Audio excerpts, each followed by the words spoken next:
Well, no one started shouting, so I think they're ready. What's going on, guys? Really quick, shout out again as we see now the squad to the mighty, the tier 1, the other super great words as well, Wiffle Possum Productions. Behold that wonderful squad and the adorable lion that is staring at me. Oh, little lion, cute little lion. Anyway, I'm distracted. There are pretty animals. Welcome back to now session 1 of Age of Ashes. As always, I'm just going to take him as I see him over here. Josh, Idaho, Ross. I'm so used to looking at the Final Fantasy characters. Tiki, Jason, Spell. Thank you guys for your support on Patreon, letting us do all this craziness. So we had a little bit of a session 0 thing last time, which became a session 0.75. I guess we had a murdering of some Zambos, and the party has now decided to, they found this wagon, and now they're hustling to, I want to say Valentine, but that's because I play a lot of Red Dead, to the town of Breach Hill, as they've realized the town is full of horrible, or not the town, the woods rather. Spoiler alert, no zombie apocalypse in Breach Hill, but the forest is full of nasty, nasty things, and we will take it for our, I guess, what can be an in-character reflection for our first session in the order in which we see them from small to large. So Darkwing Duck is first.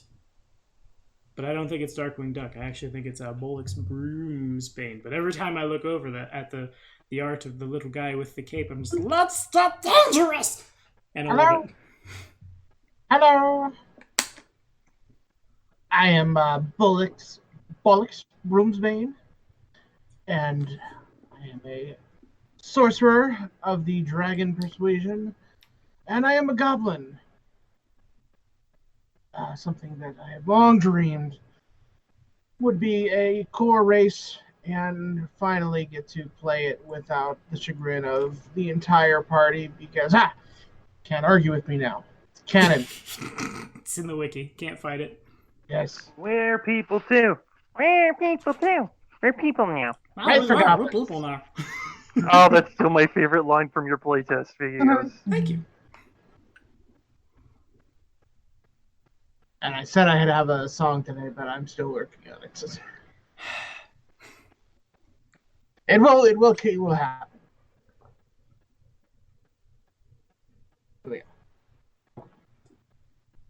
And then, of course, the in-character reflection from last week's what little we did do before we dive in, if you would, sir.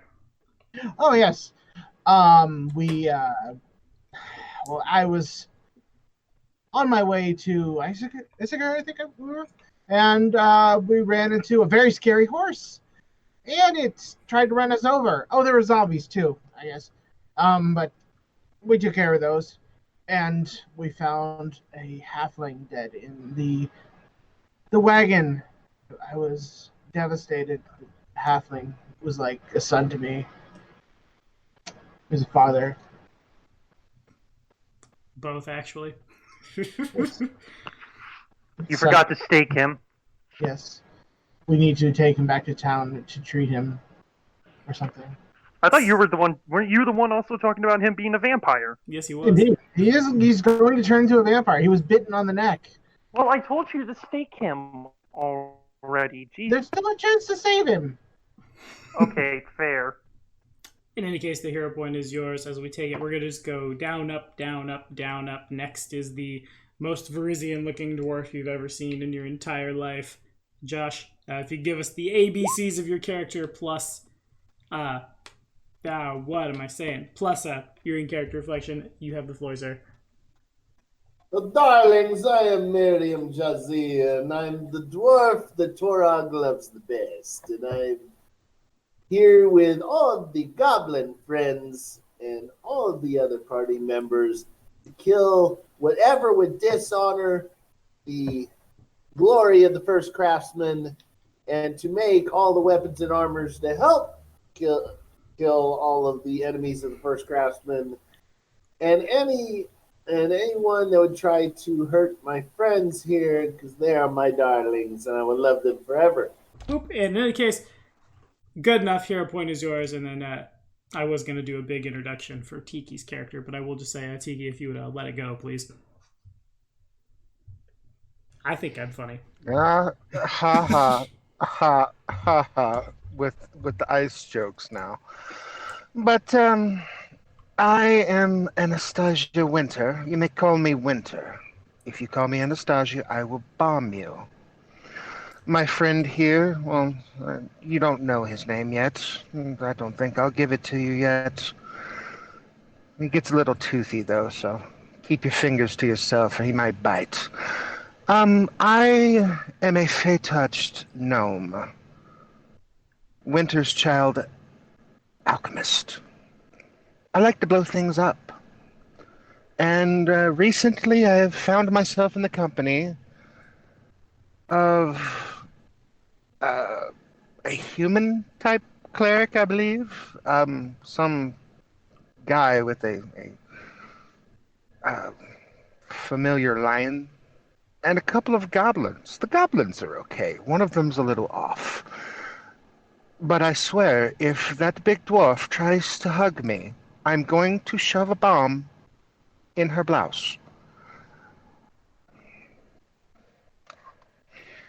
But we were attacked by the Walking Dead. And,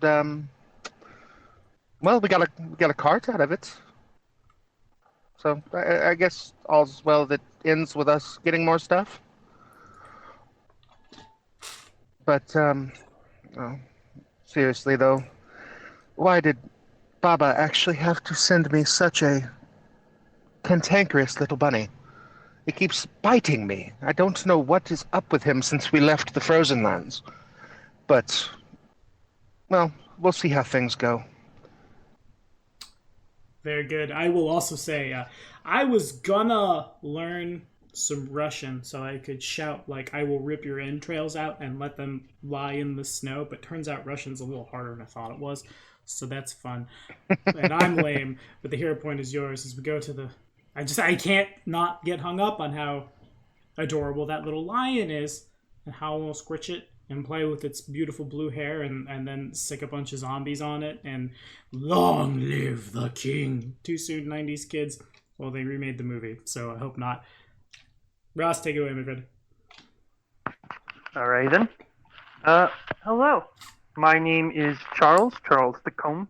I am from Thessalon.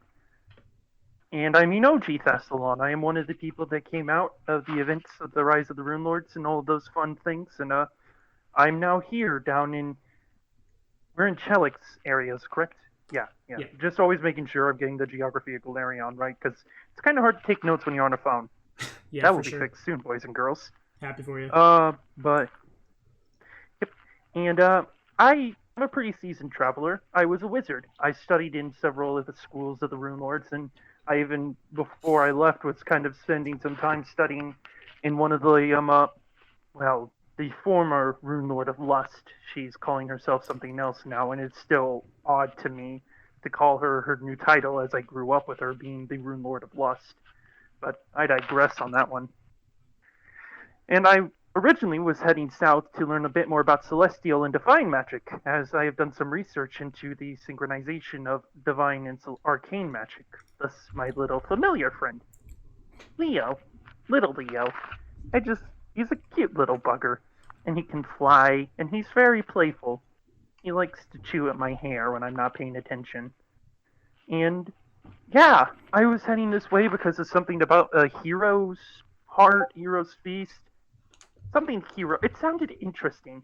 And honestly, at this point, the people I intended to try and find are thousands of years dead, or I don't want to meet them anymore. So I'm just going to continue traveling along with this very curious bunch of individuals I found and just see where the path takes me for now. Good enough for me.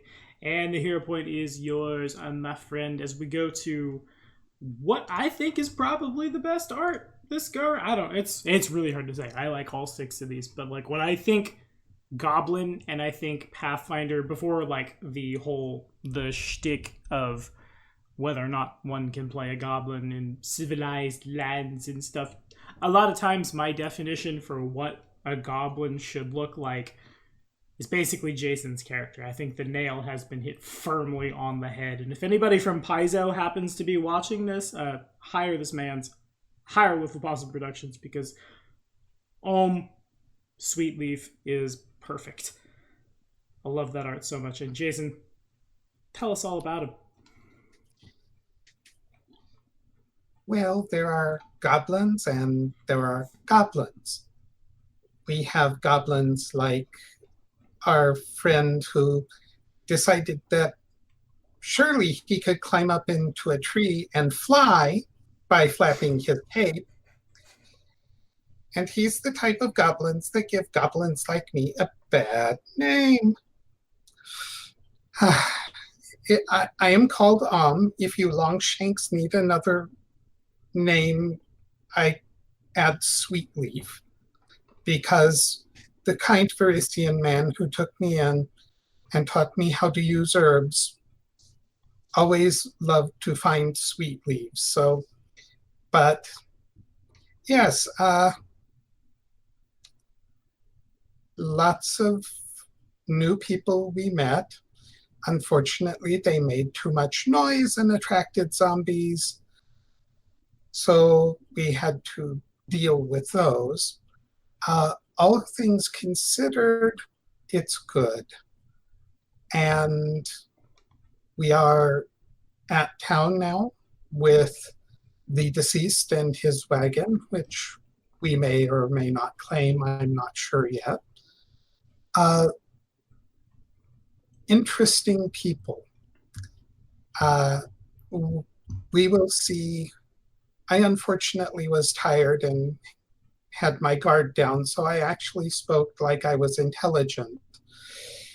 So, yes, they will probably be surprised whenever I act like my, we'll say, cousin, Mr.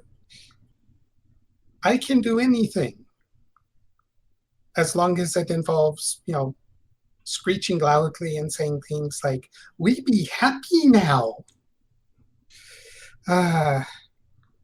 But all in all, should be interesting. We will see what this hiring of heroes event is like. Good enough for me. The hero point. Oh, wait, there's more. Hooray! No, I was just going to say, and the art was good enough to make me retcon my character, because originally I wanted to be more gray-skinned, but hey, he just looks awesome down to the snaggletooth, and that he just is awesome. So you hear that? So yep, I'm a green man now. Wiffle Possum Productions. I also want to point out. Oh, sorry. I just want to point out. I need to show you guys the awful sketch I did of my character and sent to Wiffle to kind of be like this is kind of what I imagined sort of thing, because holy cow, it's just impressive. Wiffle Possum Productions for all your character art needs. To put it another way, this is the art that Jason is using. Jason's first roll of Age of Ashes was greater than a 15. Jason usually rolls bad. I don't necessarily believe in luck, but hey, if you give that man your money, you'll roll well, is the joke I'm trying to make. And we take it now to the last in line. Finally, I can officially get my map of the world out and check off the state from which Spellcraft is from. My friend, take it away. With whatever pun you're about to throw at us that's going to be hilarious, as is par for the course for you. What does the fox say? Well, given the events of last session, she says, Havelma! Too many undead. Too many undead, and meeting a rabbit that looked like food but was not food because it was a toy and had a terrible temper on top of that. I don't know. She really won't stand for it. I am playing a cleric of Serenay, and my ancestry is human, but a little uncommon compared to the humans of the area. That is a long story, and it may or may not come out during subsequent sessions. So, for now, all I want to say is, I'm a healer, and I'm thankful I was able to help everyone defeat undead. Good enough. We'll take it. And now we're going to hit the end of the homebrew and the beginning of the AP. I'm going to edit out as little of this as possible because, like in the playtest, since this is new, and I imagine a lot of things will change as we move forward, I want to be like as vocal as I can about what's good, what's bad, what we like, what we don't, things like that. So at the moment, as we book it away from the campsite towards Breach Hill on this brand new wagon, we are in exploration mode. Does anybody, as I scroll through my PDF, want to do anything other than, oh my god, zombies, run, get to town?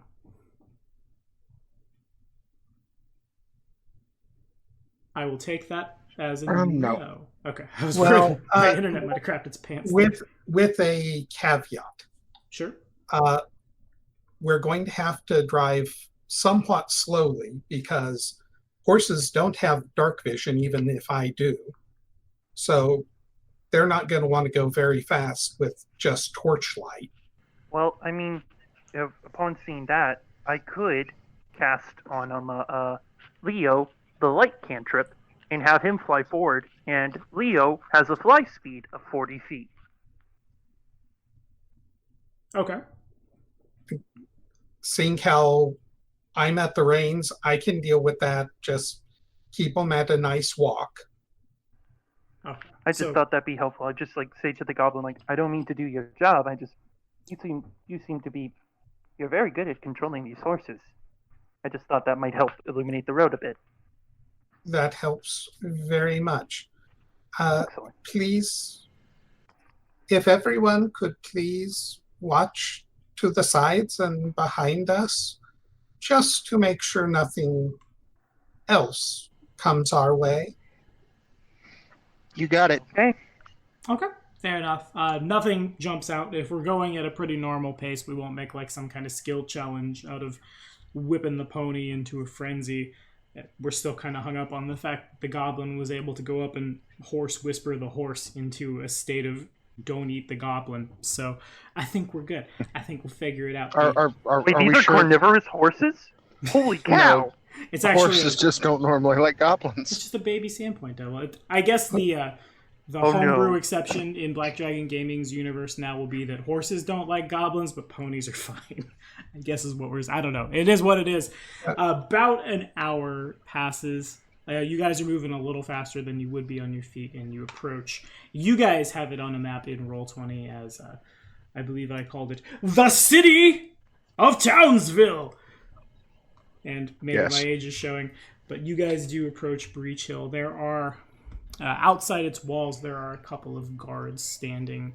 You notice, with dark vision, notice there is no torchlight outside the walls, and it's just a pair of dwarves. Both of them are carrying heavy crossbows and one of them has what appears to be like a dwarven war axe slung over its back, whereas the other one has a pair of short swords hanging from his belt. They see the cart. Both of them raise their crossbows in the direction of said cart and... Halt! What brings you to Breach Hill this late? Question. I did say Leo was ahead. They don't shoot at Leo or anything, do they? Like, he would return to me. They do not.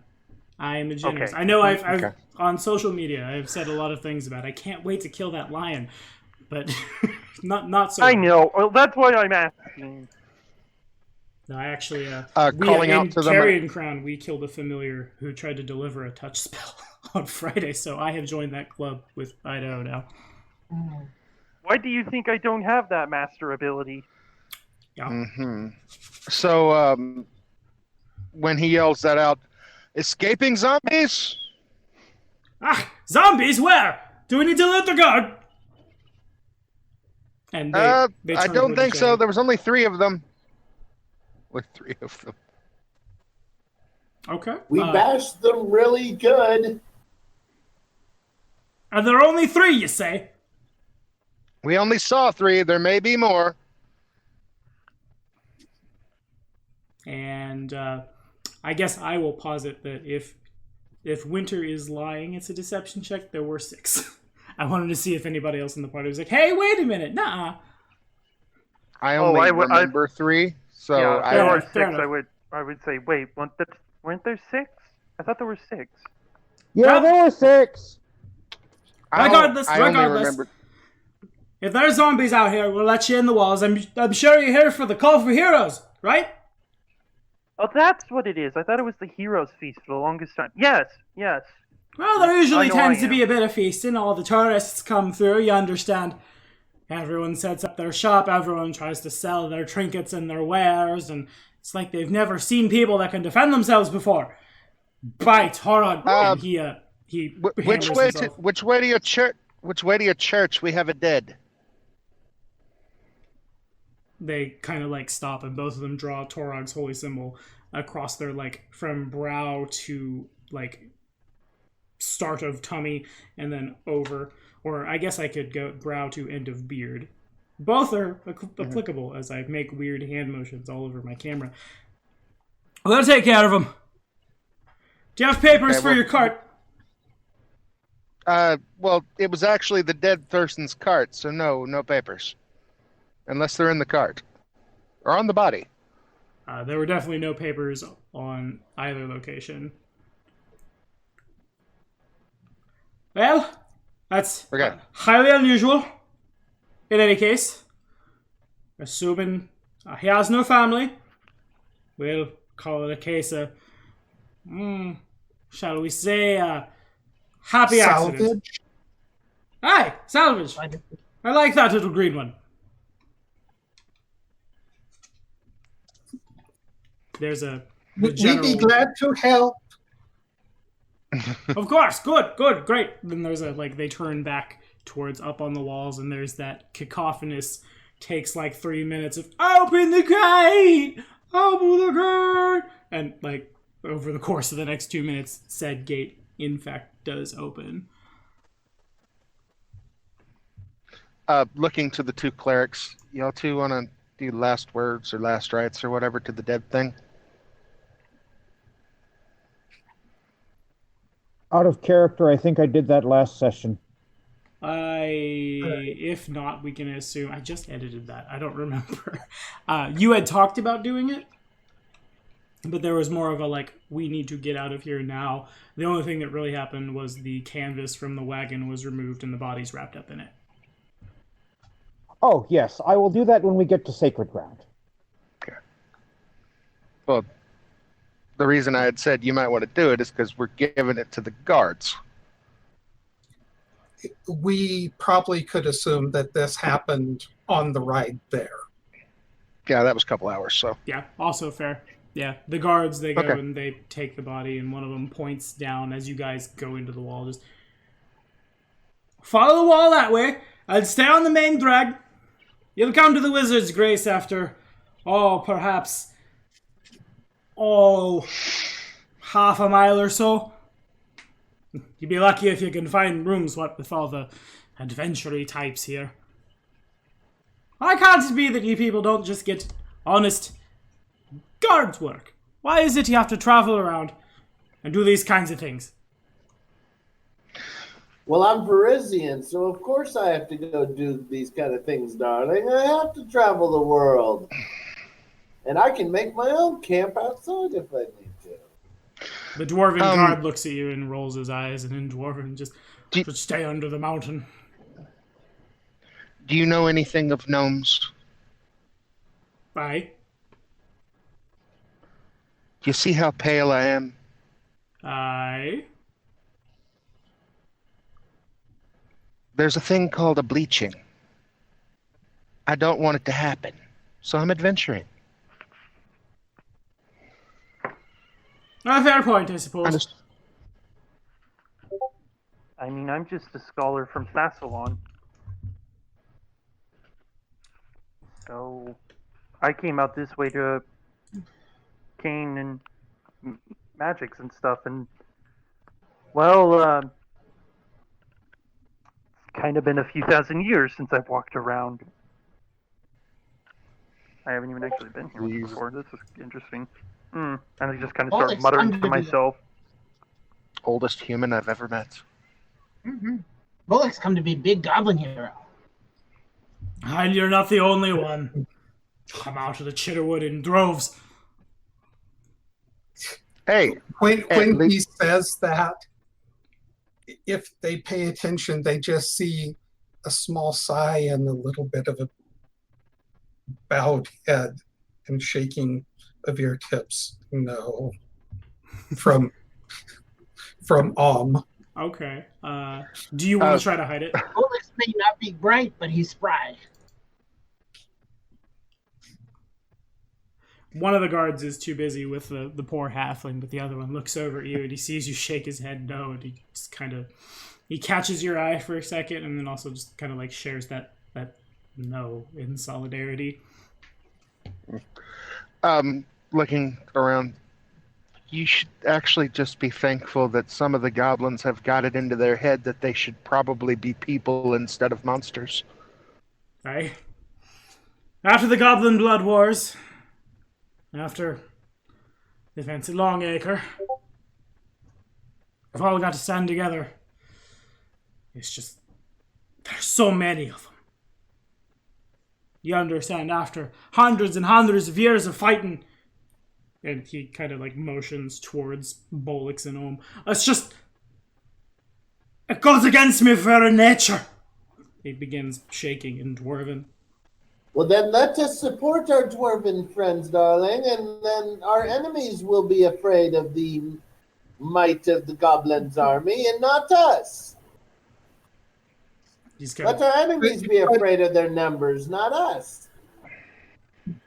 But even that being said, I understand your feelings, and if I may be of help, let me know. I am a healer. With Fair point. herbs. A fair point. I'm sure there's But- plenty of folk need their cats let out of trees, and perhaps someone lost their horse, got eaten by some sort of, again, kind of like awkwardly stops it, some sort of other creature of the night, or perhaps someone misplaced their keys or something. I'm not very well acquainted with the history of this area, but I'm going to take it your kin, I point to the dwarves, and your kin, and I'll point to Ohm, not exactly gone along. A few centuries, maybe millennia of bad blood. The dwarves nod.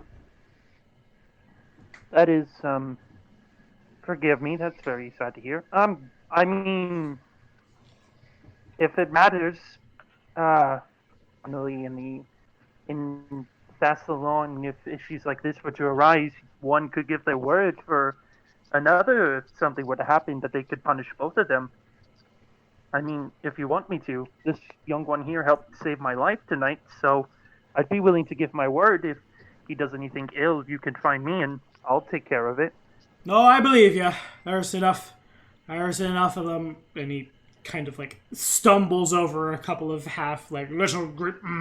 enough goblins in the town right now that if something bad were to happen, I imagine it would have already.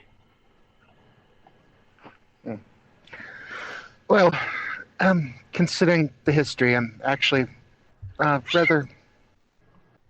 The heck was that? Was that... were you eating the rats again?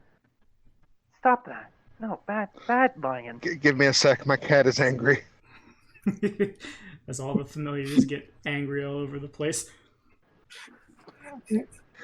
But considering the, age of bad blood, I'm actually really surprised that you're taking this so well. You're actually a what do you call it? Credit to your people. Progressive? Thank you. Again, after all the affairs with Cheliax, and he kind of pantomimes walking like a zombie that have been in the region. We've got to learn to work together, or all of this part of the world to be.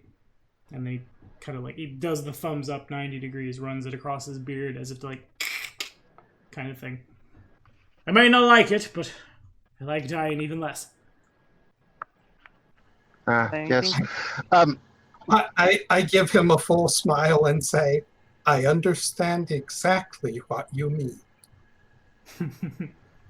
He nods. And I bow and ask quickly if anyone else has anything to say. And if not, I'll go ahead and flick the reins and drive our little mule forward. I'm curious about a few things, but to be honest, it can wait till morning. All right, fair enough. So, again, follow the Pollux wall. understands. What? Pollux understands your apprehensions about the goblin folk. Well, you should remember that it wasn't all of us. And we were all coerced. What? No. That's not the word. Not good with words. Bad leadership. Bad leadership, that's it. A fair point, I I suppose. was going to suggest influenced, but I mean, every goblin is born a slave.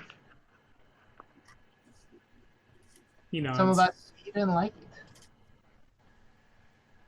But rest assured, that's not us. I That's not what we're about. So, Pollux, have you actually considered with your coloring moving to the Saga Lands or going through there? You'd actually be quite camouflaged with your coloring. Suppose. after Well, it's- coming through those lands, I would Does say good. yes. Pollux does good in blending in with the night. However, Perhaps we should stop talking in front of the gate when there are zombies about and get the hell inside. I hate to interrupt us all. We were already You can talk. moving. Jason said so. Yeah, okay. Oh, I'm sorry. I didn't realize that. My apologies. it is moving at a very slow forward. Understood. So as you guys begin Yeah, making your okay. way through Breach Hill, you get to, they've pointed you to a tavern known as Wizard's Grace, and you get perhaps, like, the town is pretty sleepy and quiet, and then you get within a couple of blocks, and it's, you begin running across ancestries of all shapes and sizes, dressed in similar raiment as your own, in various stages of inebriation. There are both, like, mechanically bards and, like, street performers all over the place, as clearly, like, the town is in the middle of an enormous party. Street vendors wander as the pony kind of, like, shies away from some of them. A human man comes and just, trinkets! Trinkets for the heroes! Trinkets! And he has, like, this big old trench coat that he Resident Evil 4 merchants open.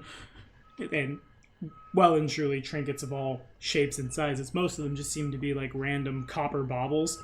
Some of them being like a Breach Hill souvenir kind of thing. Some of them being like shoddy holy symbols. Everything in between.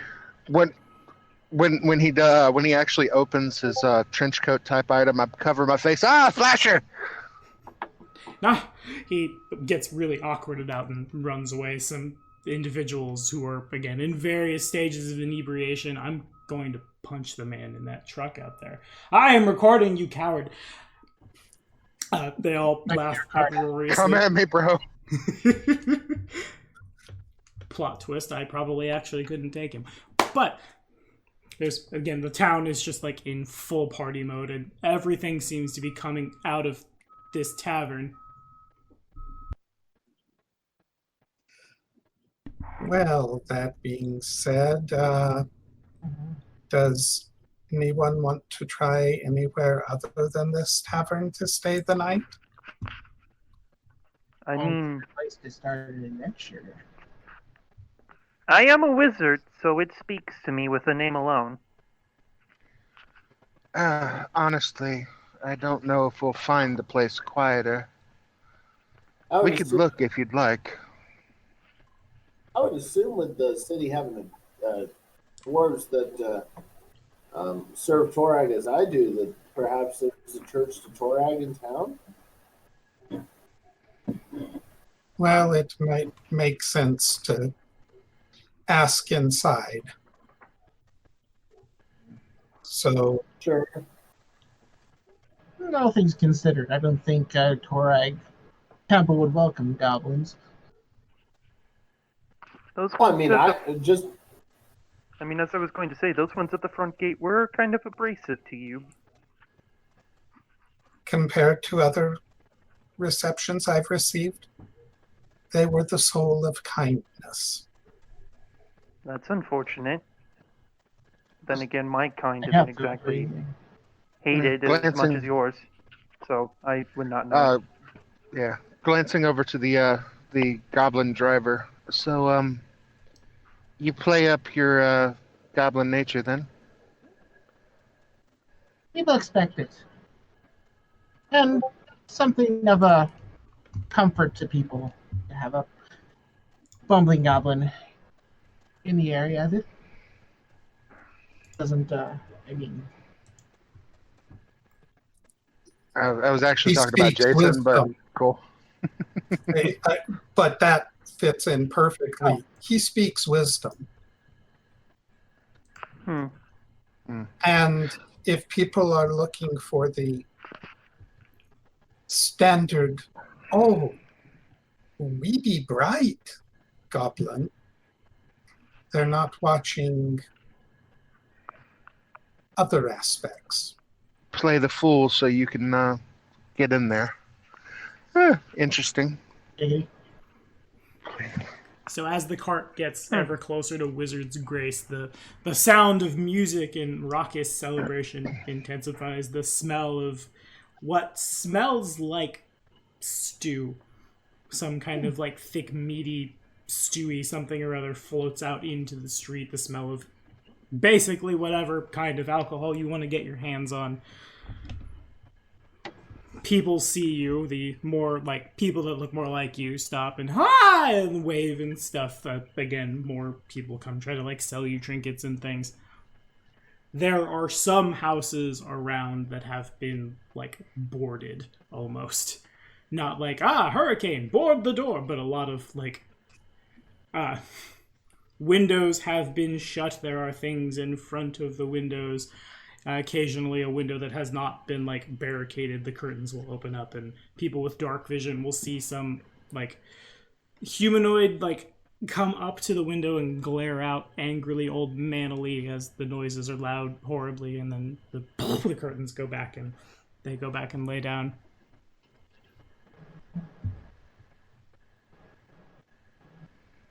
What do, team? Well, let's hitch our wagon out front. I will ask one of the other races to do that because I've pushed, unless we're retconning it to be more of like a donkey, which is a different breed. Well, you did have a critical success. The critical success on the nature. Yes. As you go to like get off to like, does somebody want to hitch this? The pony turns around and like it sniffs at you, and it can't all the way get around to you, but like it just kind of looks at you and continues sniffing. I'd get down there and start hitching it up. It gets a little uncomfortable when someone who's not Ohm comes up to like grab the reins, and it looks at Ohm a little freaked out. Well, that Back off. I'll move forward. And when you get close enough, the pony comes forward and nuzzles you. It's probably the most adorable thing anyone's ever seen. And some people around who see it all kind of like the cacophony of "aww" all over the places. Like the area is well lit, so everyone sees it happen. Yeah. There's some talk of like, I- how can the goblin do that? What's going on there? That's not what goblins do. I'll I think that horse might have been hit in the head a few times. I just think it likes him. I mutter under my breath in gnomish. Really? It's not about it liking you, it's about it not liking me.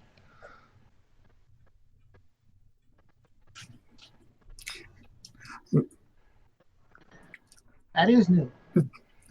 I've never had a horse do that to me before. I'll tie it up, give its upper face a scratch, especially between its eyes and up. They can't scratch there. Mm-hmm. Makes sense. And of course, it's going to have to lean down for that to work. A little. But there's a nearby barrel you can ope up on top of it and scratch, and it boops you again. Is very half a horse. Well, that's your horse then, isn't it? I know what it was. And I'll reach into my pack or ask someone to get into one pocket on my pack because I had dried apples in it. I'd pass it up. And I'll give the horse a couple dried apples, which it slices of dried apple. gobbles down. Hey, if smelling a little bit like apple was all it took, I'll take it. Makes sense. So I will get down. If you want me to, I'll roll a acrobatics check, but it's an acrobatics check if you would like to get down with pizzazz. Otherwise, you certainly can just hop down. no, I'll just hop down. There's no reason to get fancy yet. No reason to tempt fate this early in the AP. Fair enough. Okay. So, Wizard's Grace has one door that is sized for, like, a medium human. And then there is a slightly smaller door immediately to its right that's more like Jazia's height. And then there's one, like, farther down over that seems to be about goblin-sized. Actually, it's a little wider at the top, as if someone were to, like, this is the goblin door. Here is where the wide ears are. There are handles to all three where, like, that size ancestry would be able to reach them easily, but all three of those doors hang wide open. As you guys step in, you have walked into, I guess the best way to describe it is like the bar in the college town, and it's the first week of August. That kind of thing. Everybody's here. There are no responsibilities yet, but we have a night to kill and we have some gold. The place is... what's a good word for it? I want to say it's bumping. Yeah, we'll do that. Several people with several instruments all over the place. Many beleaguered waiters and waitresses running food and drinks all over the place. Lots and lots and lots of gold is changing hands. They're going to start singing Sweet Caroline, aren't they? Oh, I thought it'd be silver since the economy's now been apparently deflated or whatever. It's not a silver standard like I thought it would be from the playtest, so much as it's like, there is no standard, I guess. Yeah. It just made it more useful to have relevant to have copper and silver. Which is kind of cool. Yeah, because everything just seems cheaper. A lot cheaper. Yeah. I always just didn't keep track of it. Oh, it's like every time I go into a bar, it's like, okay, it's 3 copper for a beer. Here's a gold piece. Keep the change. Blah. And their whole salary is made. Yeah. Behind the bar, there's a human woman just kind of like smiling ear to ear as she cleans a glass, and then that glass is promptly taken from her to be filled and passed out again. She sees you but doesn't say anything, and that's just because this whole place is on fire. Literally? Not literally. Okay. I'm sure there's a large. I like fire. I'm sure there's a large fire in the fireplace you can go and commune with. Yeah. And there probably you also are can- several people like outside and behind that are the apprentice wizards, the sorcerers who stubbed their toe one day and got upset and then shot a gout of flame and killed the dog. That's horrible. Don't do that. Bad. Don't test out your sorcerer powers on the pets, kids. No. But like there are people outside doing their magic basically to show off to the other adventure-y types. Lots of people are eyeing each other up. A lot of people are just here to party. I will head over to the bar and speak to the woman who looks very happy because I would guess she's the owner. A logical conclusion. The bar has, in some cases, there's like you walk up and there is a bar stool that is very clearly sized for a human, and then next to it, almost like to draw the battlements in 2D of the keep. Right, there's that like a square that has come up, and then here's a inside, and that's where the human stool sits, and then here's another stool that's slightly smaller but also raised off the ground a little for individuals of your size. So accommodations have been made wonderful. Mm-hmm. I'll get up and bow politely and say, who should we ask about accommodations? Oh, well, that would be me, little one.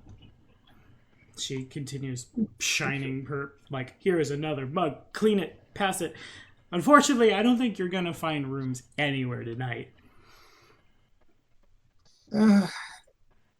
Can't be helped.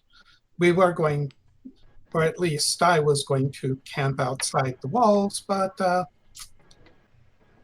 wasn't to happen tonight. Oh? Unquiet dead. I see. Well, I imagine lots of people will be petitioning, and she waves her arm wide across the room. You individuals for those problems ever since, well, ever since that issue with the crown and, some people with some collars. That's our headcanon. Also, Targ Fun returned once again. Not safe to travel at night out here. Never really was after all the events with, and the bodies left out and spirits are upset, but now. And indeed. Well, would you have an idea where either lodging might be found or a quiet enough area that it would be acceptable for camping inside the walls? Suppose you could go sleep in the more residential districts, but, well, I imagine some of our populace might grab their brooms and chase out the vagrants. Not everyone is as happy as a local merchant when several people come in looking to make and spend gold. You mean they might look at me and I'll draw my cape over my mouth and the stereotypical evil villain? The goblins are here for you. Something like that. Walking up behind, or rather getting closer to the conversation. So, seeing as you don't think that there's actually going to be a place for us to stay, do you have access to your roof? Just camp up there and we could pay you rent. Or not rent, but like a half a room's lodging or something. Just for you two? I suppose you're small enough. She shrugs. We did come in with some largers. Yeah, there's 6 in the party. 3 small, 3 large. I see. I worry about the dwarf. I see, and her eyes scan, and the brilliant blue hair of Bolix Broomsbane. Holy crap, that was hard to say. Catches her eye. Yeah, that would make sense. Okay. Is he trying to fly? Maybe he shouldn't sleep up there. But the he hasn't died or hurt himself badly yet. I'm just watching the fire spells being cast by the mages. Actually, now that that's being said, maybe we shouldn't be on the roof with someone who tried to fly from a tree. Trino laughs at this.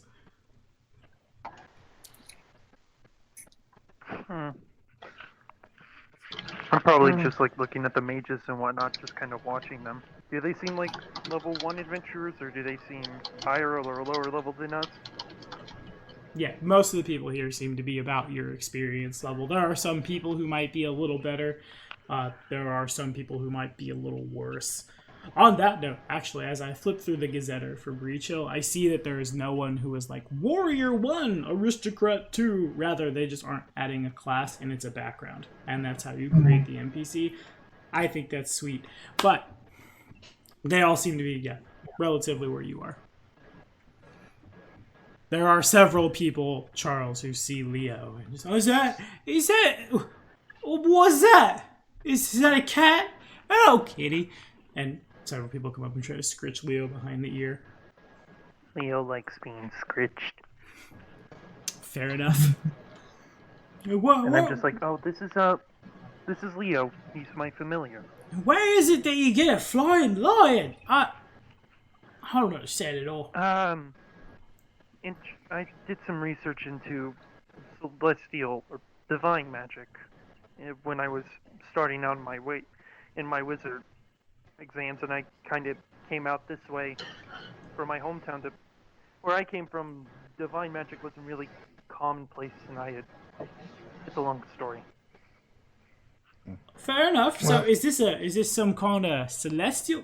Is this a baby angel? Is this a... No. It's still bound to me by an arcane contract. It's just I was trying to take some hints of divine aspects and see if I couldn't weave them into a spell. Where did I leave my thesis at? I just started like rummaging through my papers. Because I actually spent like at least a few gold on writing supplies and whatnot. Oh, no. This is an interesting one. I started writing this one on the way down here. It's like... the differences between primal and divine magic and the intricate difference. It's going to be a moment. I say, like look through my notes. Fair enough. Oh, Lord. So what are you going to do when it grows up? Can they be familiars when they're full grown? Do you need a thesis permit? Does the magic stop him from growing real big? No need for a thesis permit. I grew up in the Thessalonian Empire, so I kind of just went to school. Most people I knew were mages or wizards, my family included. And as for the magic, I don't think he really grows. And if he did grow too big, I mean, Leo, you know you can leave if you want to, right? Leo nods. See, he's here because he wants to be. Oh, ain't that adorable? He's like a little cat friend. He's not even a pet at all. That's the most adorablest thing. Oh, excuse me. And the man staggers off to be sick in the corner. I think I heard something from Cheide. Yeah, looking to the waitress or barkeep or whatever. How much for 2 bottles of vodka? Well, hold on. Let me open my core rulebook really quickly. And she pulls out an enormous, like the size of the player's handbook plus other books you don't understand as well, and slams it on the table as we break the fourth wall. So the bar breaks. And everyone sees it, and it's adorable. It's not adorable. That is the opposite of adorable. It's bad! The equipment? Is that equipment? Scary. Is that gear? Core rulebook's so big. I haven't even opened mine yet. I was going to do a video about it on Tuesday, but then someone had to tell me they're remaking the Swashbuckler Witch Investigator and God damn it, Oracle really soon, and that's gnarly.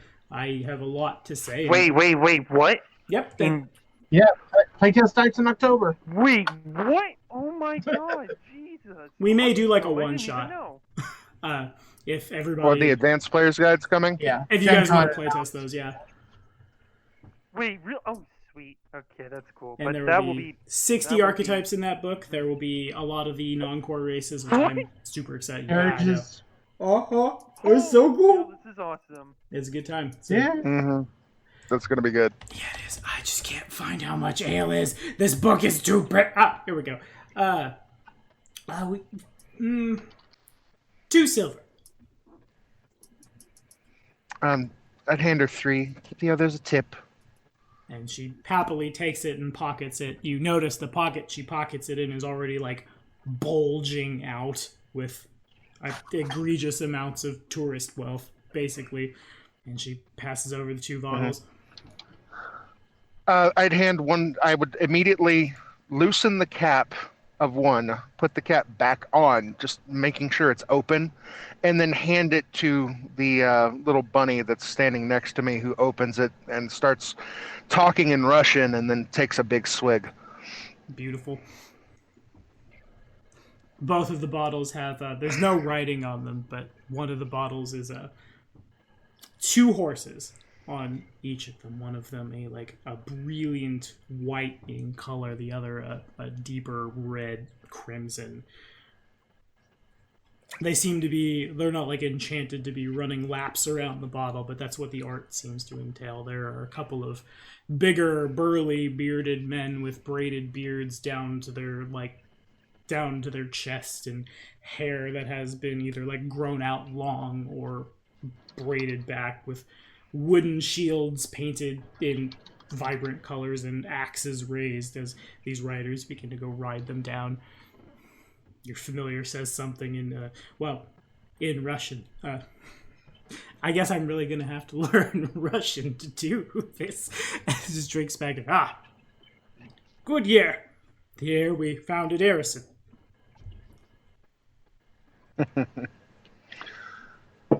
Nostrovia. The familiar understands exactly what that means. It's basically cheers. Nice. You know, on that note, we haven't heard a whole lot from the clerics during the shenanigans. I'm beginning to wonder if the clerics haven't died miserable deaths somewhere. Oh, clerics! Why, yes. There is a party going on. What do? I'll go to the barkeep and I say, what's the strongest thing you have? Strongest thing. Preferably dwarven. How unfortunate that we're only into the core rulebook and we don't have like rules for drugs and elven absinthe yet. But Josh and I have done that already. Okay, sure. She looks you up and down, and she leans over and she picks up a enormous, about as like wide as like her torso keg. She sets it down onto the bar, and this time the bar does kind of creak dangerously. They're in Dwarven, written along the keg horizontally. It reads, in case of emergency, and then at the bottom there's a bit of a scribbling that someone has graffitied about, in case of the goblins going back to their former nature, or in case of dragon attack, or in case of a shortage of adamantine, break open. And she like kind of pushes it your direction. It'll set you back 5 silver, but we just got this in from the 5 Kings Mountains in preparation for the Call for Heroes. I think this'll do it. And she obviously has some problems pushing it. She's a little like lighter of build. Okay, so I give her 15 silver and I say, just in case what I'm about to do has negative consequences. And she said she will take that jug, immediately get on one of the tables that's less empty than the others, and start singing a dwarven song while dancing. Okay. So you take the keg is like, you can carry it, you're encumbered, but like set down your weapon. Sorry. Wrap your arms around it, stand up, and begin to sing and like dance with this, what is essentially the size of one of the little ones. Give me, if you will, yeah, why not? Let's do a performance challenge. Let's make you roll 3 things that I'm sure you're not trained in. So Yeah, here, in case of structural damage. So performance is the first one? Yeah, 3 performance checks. Okay. Oh, no. Oh, yeah! Okay, so I want to do a discount double check really quickly. So was that foreboding, the Kool-Aid Man? Oh, yeah? No, but it can be. You can use your hero point to reroll the 1 if you would like. I didn't know if that was how they worked here, but it does indeed. Sure, I'll re-roll the 1. Well, alrighty. That was something. It was indeed. Okay, so let me... I'm going through my core rulebook, and I'm going to the general skills table. So this is... I mean, I can tell you how I would flavor that. Okay, so then what I'll tell you then is the first one was a success. The other 2 are critical failures. Okay, so literally what happens is she gets on there, she starts dancing really well. She takes the biggest gulp of that jar that she possibly can, and it all goes downhill from there. I think that... Fair enough. Actually, I stand corrected. The 6 is not a critical failure. The 6 is just enough to not be... So you take a big swing and you begin to twist dangerously, and then you try to you try to correct and then overcorrect rather, and your foot comes down and the table snaps. And down you go into a heap on the ground. Do I take non-lethal damage for that fall? No, you don't take any damage. You might take some emotional damage as people point and laugh, but no no actual damage or anything. There's a bit of a hang for a second, and then everybody goes and looks at the barkeep and just, yeah, she paid for it already, we're fine. And then there's a yeah, and then the party continues as if it never happened. Seeing her start to crash in her performance, I'll go over and I didn't know whether you wanted a performance check or an acrobatics check. I can start acrobaticsing around the barrel for them.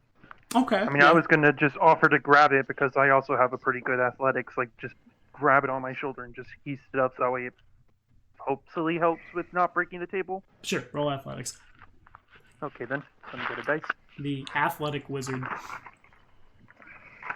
My strength is 16. What strange times we live in. I know, I'm a wizard in full armor with a high strength. What is this? I know, right? It's weird. Wow! That's actually... He used to be a librarian. The books, very That's actually heavy. a 22 on my athletic. Okay, so 22 is a success. Charles sees this happening, and he just kind of...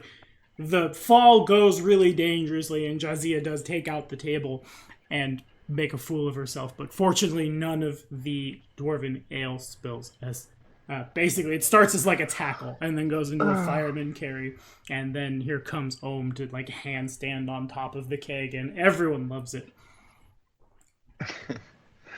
Oh, seriously. Oh, God. The pot. Y'all are making us look bad. I'd pull out my artisan's kit and go to start repairing the table. I just put the beer down and I just thought it would end horribly if this fell on the floor and broke open. Oh, it would end with a very angry dwarf. Fair. Upside down looking at you, I say, yeah, it would.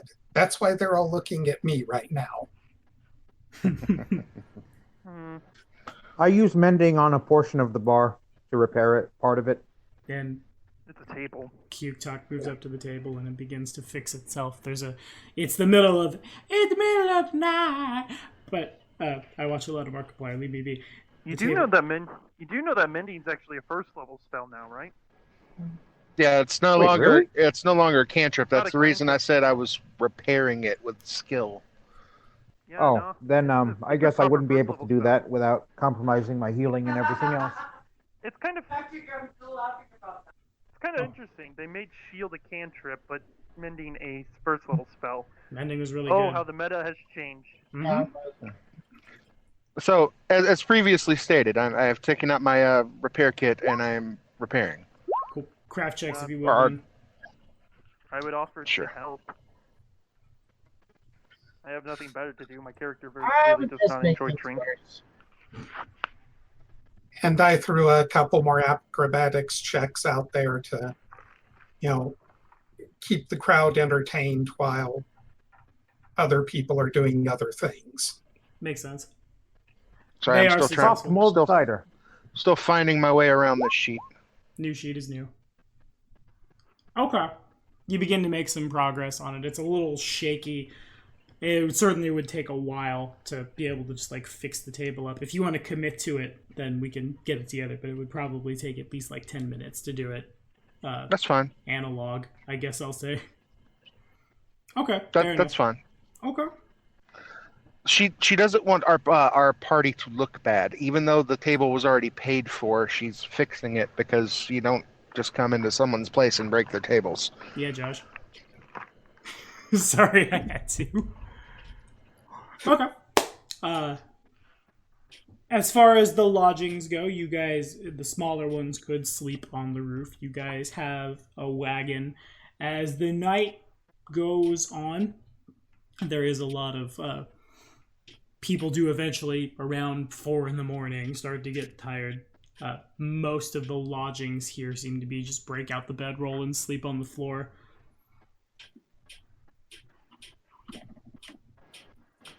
If people if if people are just sleeping in the bar, just find a table to sleep on, like the one I fixed. Okay. if she'll let me, I'll go up on the roof. I prefer fewer people around me. Throw it by the fire. Really close. By the fire, not in the fire, by the fire. Really That's gonna test out important that to fire resistance. Okay. Well, the night passes. We pass then to, probably, if everybody wants to have 8 hours of rest, then it'd be about like 11 a.m. By the time everybody wakes up, everybody gets their spell slots back and does their daily prep and all that fun stuff. During daily prep, Good. during daily prep, I'm changing my cantrip to Ray of Frost. Sure. Okay. I guess do us player spellcasters, if we don't have our character sheets, do you want me to state which spells I'm preparing for the record? I believe you. I don't think you're gonna get anything that is bad. I mean, I was just gonna put one into magic weapon and then one into shocking grasp. Okay, understood. Got you. As you guys wake up, the others do as well, and a lot of them have fared much worse than you guys have. There are a lot of sore heads this morning as people get up and begin filing out.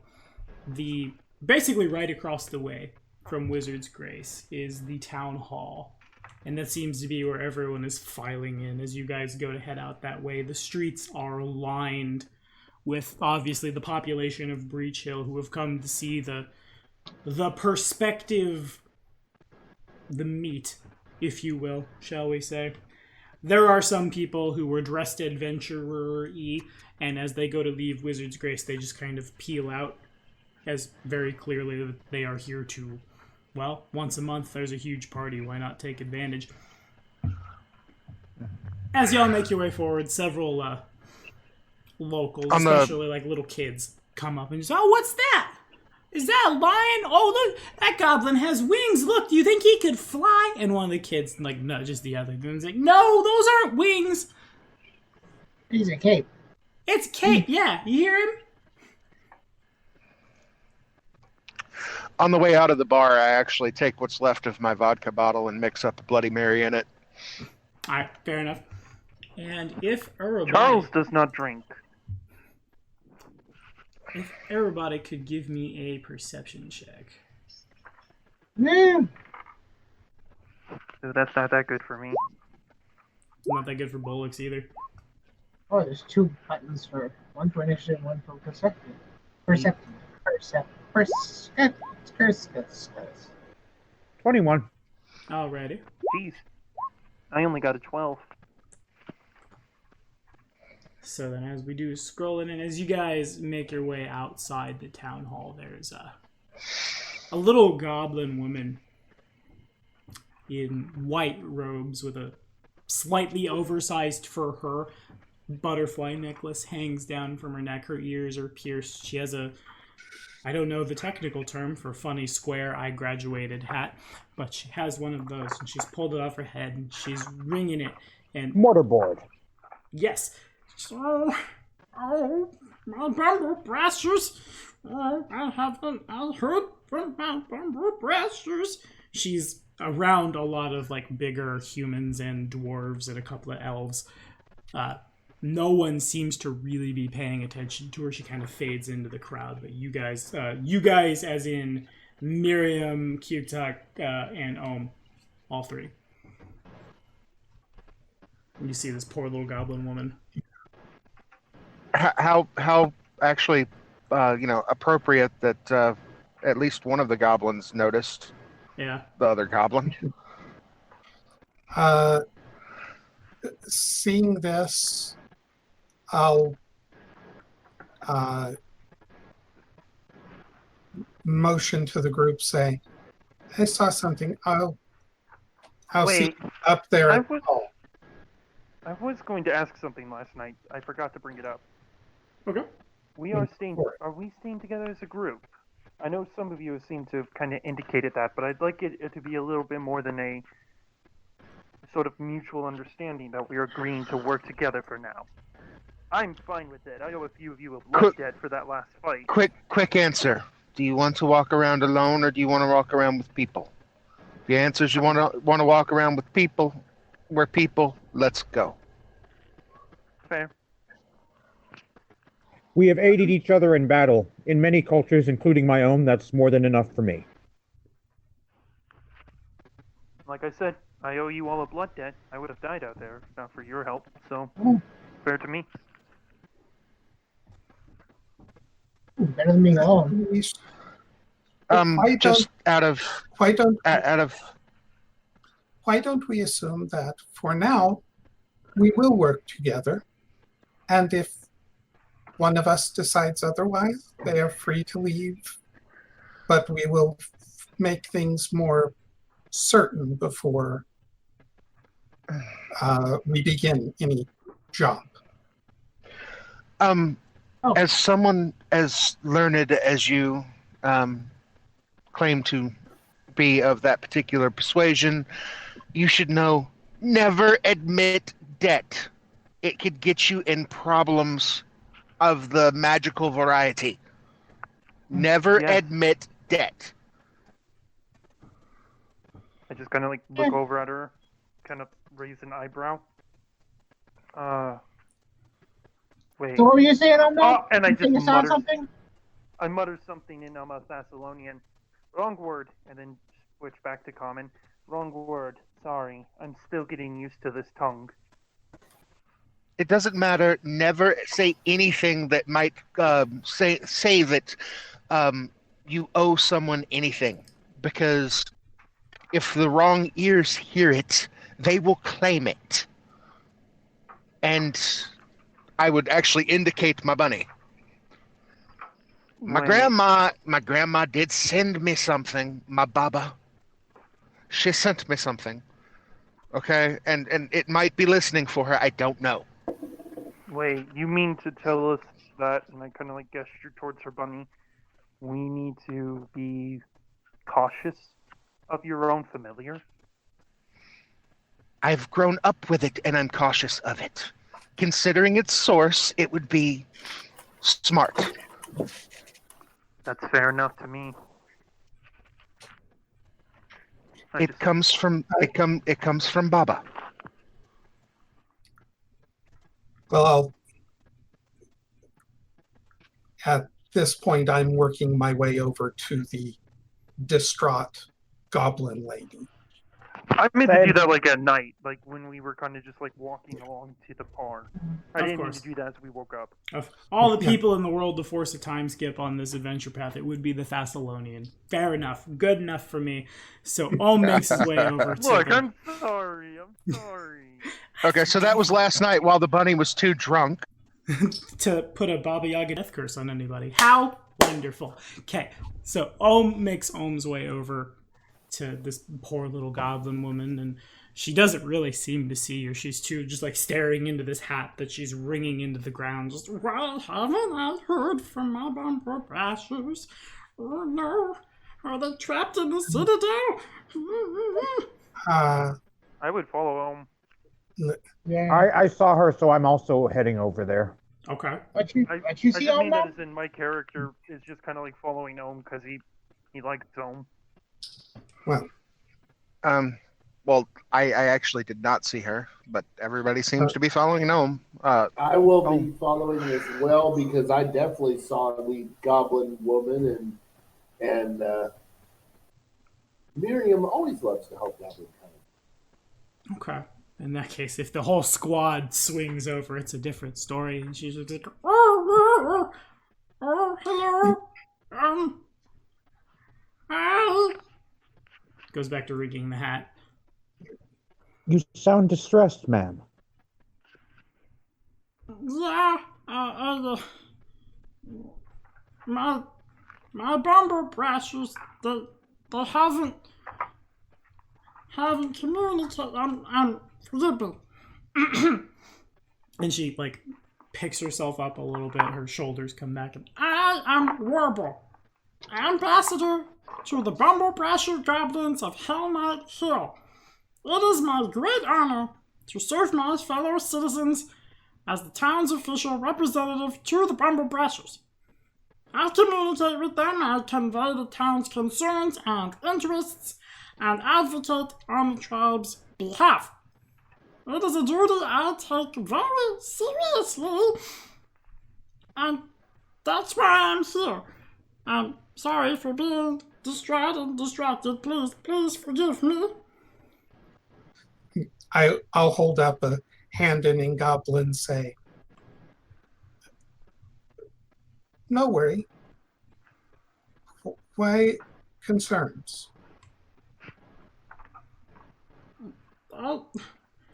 For years, the tribe has lived peacefully at Citadel Achaidh. The Hell Knight Citadel that was abandoned. And every 2 weeks, I go meet with them, and we discuss things, and I come back, and the tribe's chieftain has missed, she holds up 2 fingers, 2 meetings, and I've seen smoke coming from the top of the citadel. The tribe's traditional color is red for distress, and that's what it is, and I fear that the Bomber Brashers might be in danger.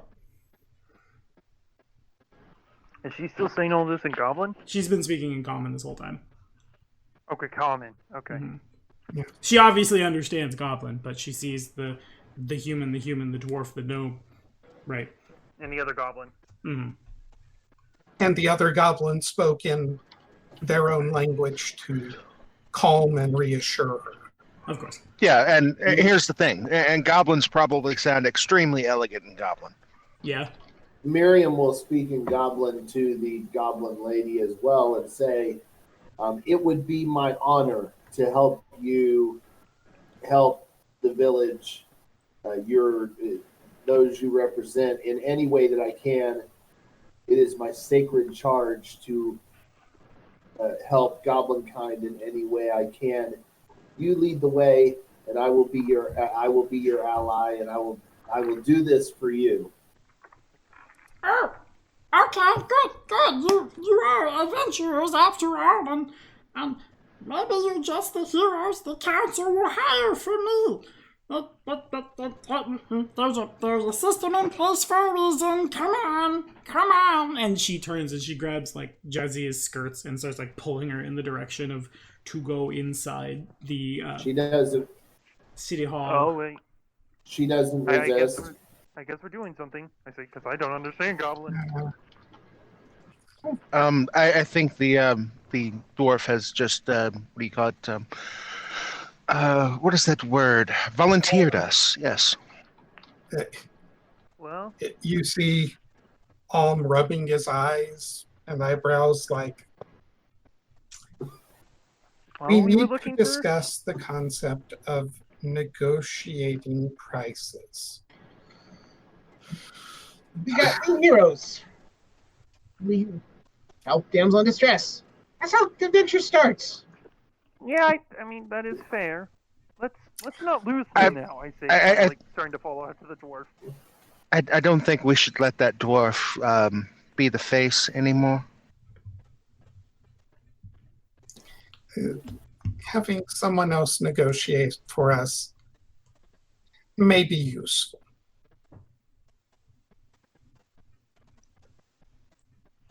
Okay. So, as we follow. Follow. Follow. Alrighty, so then you guys are led into a big open council chamber, which has very clearly been quickly converted to serve as an auditorium. The red carpet is orange, but carpeted is running up to a stage on which there are 5 tables that have been like grabbed and put together to form a wall where 5 well-dressed individuals sit, quietly conversing with one another. There are several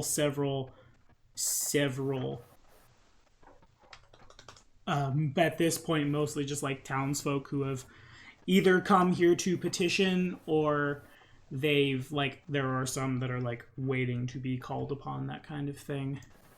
As a quick, before we get down to business to defeat the Huns, I'll put everybody here.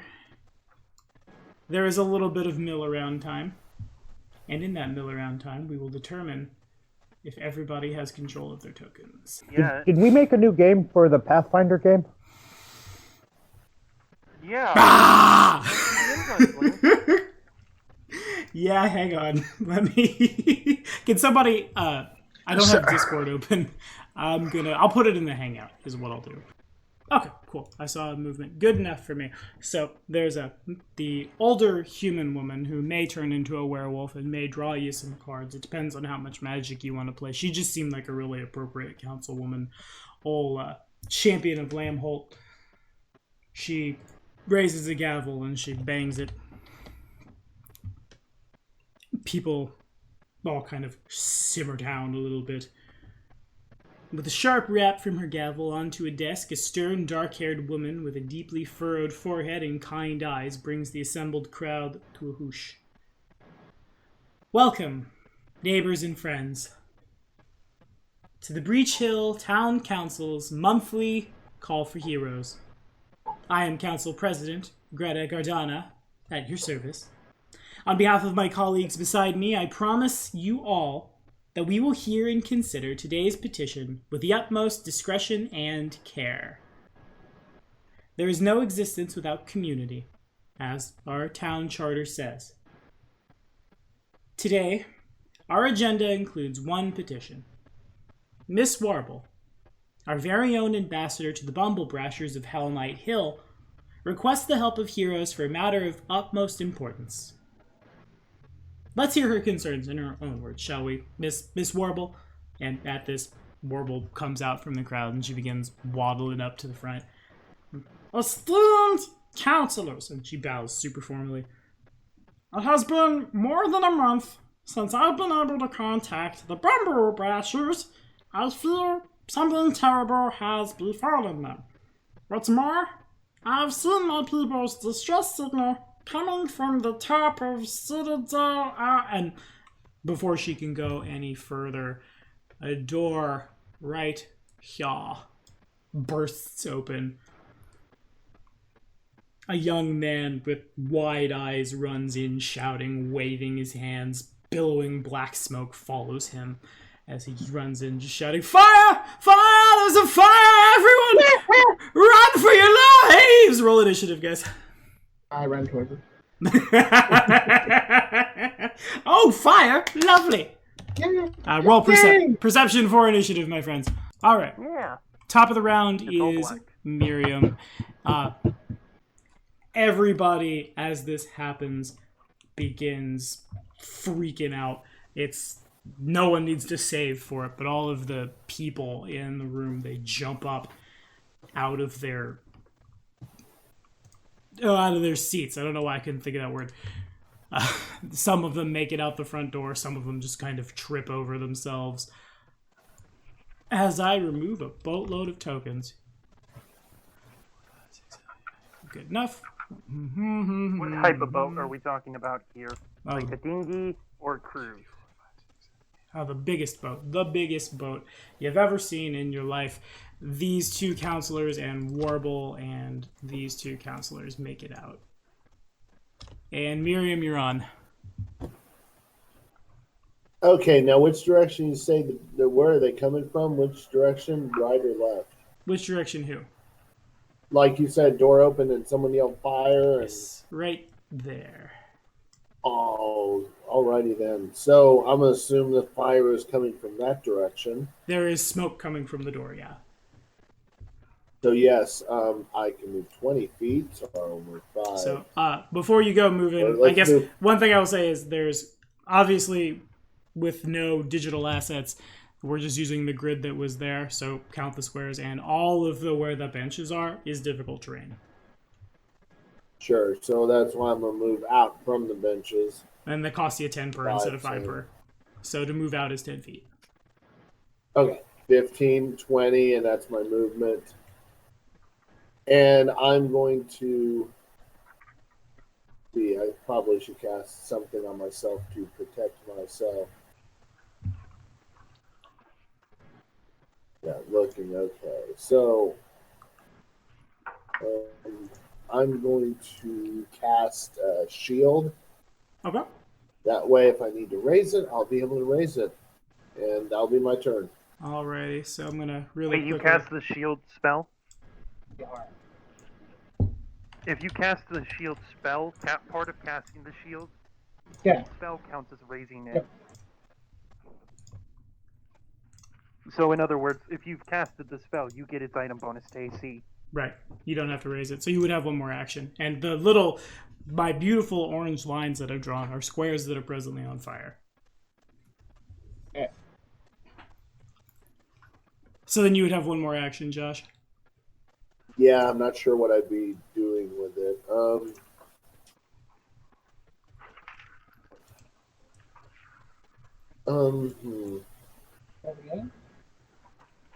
don't know. I guess I'd just be motioning for whoever else is in the room that isn't fighting worthy to go to the other side or leave. We'll handle this. Okay. So then, if you could, as you do that, give me a diplomacy check, if you would.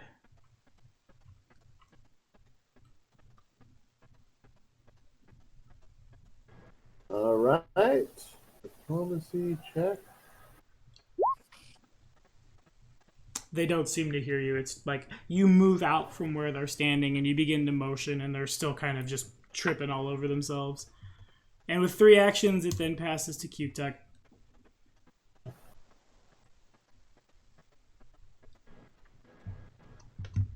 Well, I didn't prepare it today because it is no longer a cantrip, but part of Q-Duck is wishing for the days of her ancestors when creating water was much easier.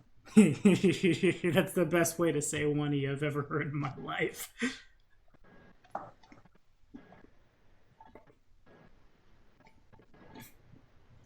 I'm trying to think if she has anything that would actually deal with this.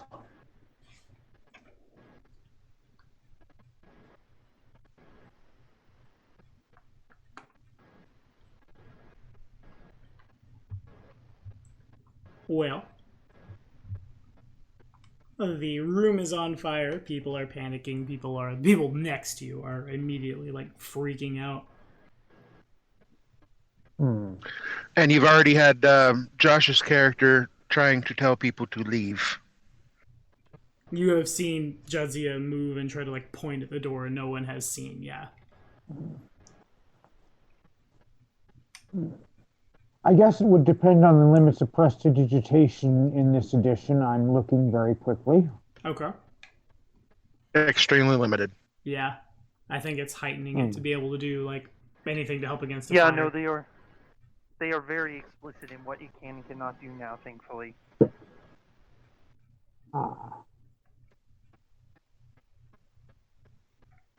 Okay.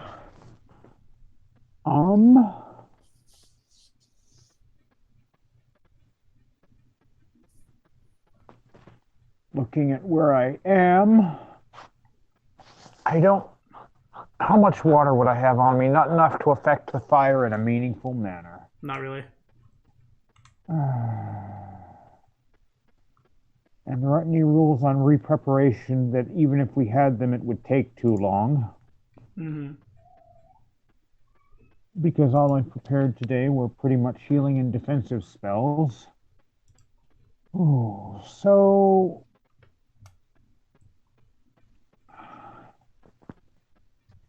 Okay, as a user of the fire domain, I don't think they do explicit granted powers anymore. So none of that would make any sense either. Mm-hmm. Oh, this is getting near I attack the gazebo territory, and I'm sorry. Please don't attack the gazebos. There's a serious situation happening right now.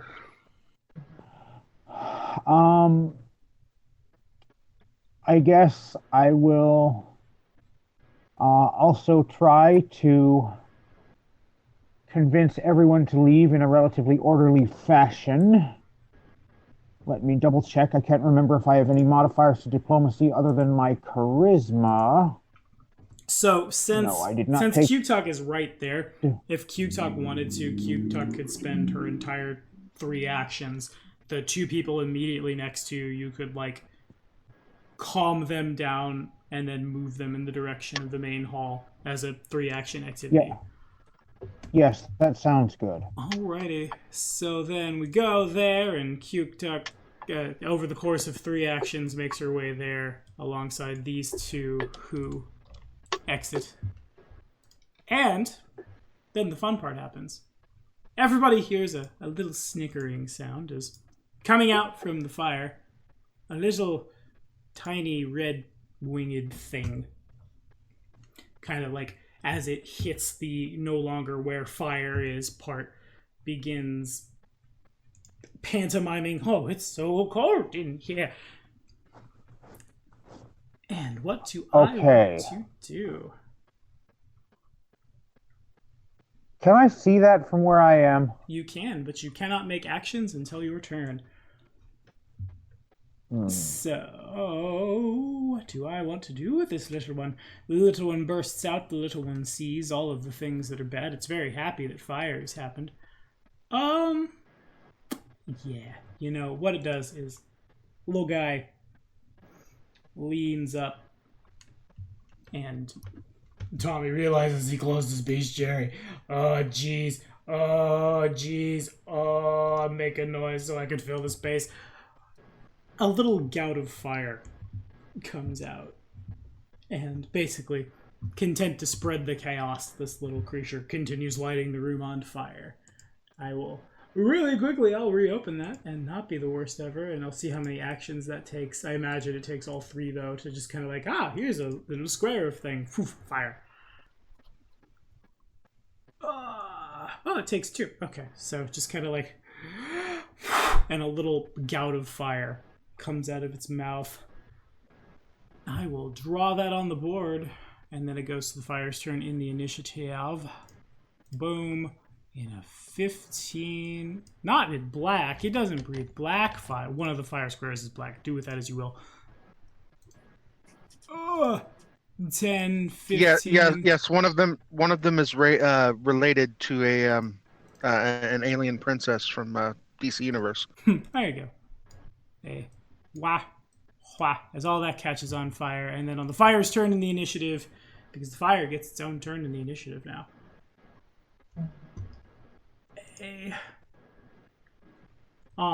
Its turn. The fire spreads as long to a as number it's of additional squares equal to half the number of squares the fire currently occupies, with a minimum of 1 square. At least it's not quicksand, huh, boys?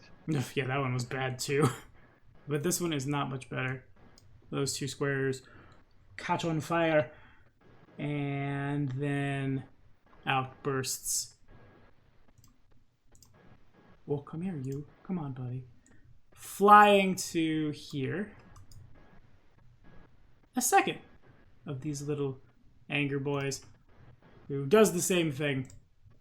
Just kind of uses one action to stride and snickers gleefully. And 5, 10, 15. Oh, these are hard to see. 10, 15. Cones are weird. Those squares are on fire now. And it passes to... Oh.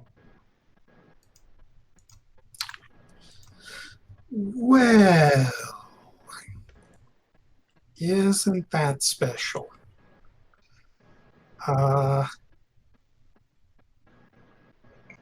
Bother. Get a little church lady in here.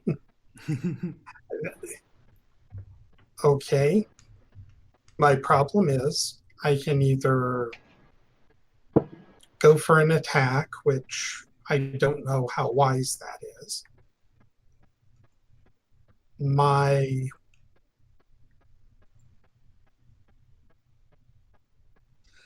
I'm not in a good position tactically here.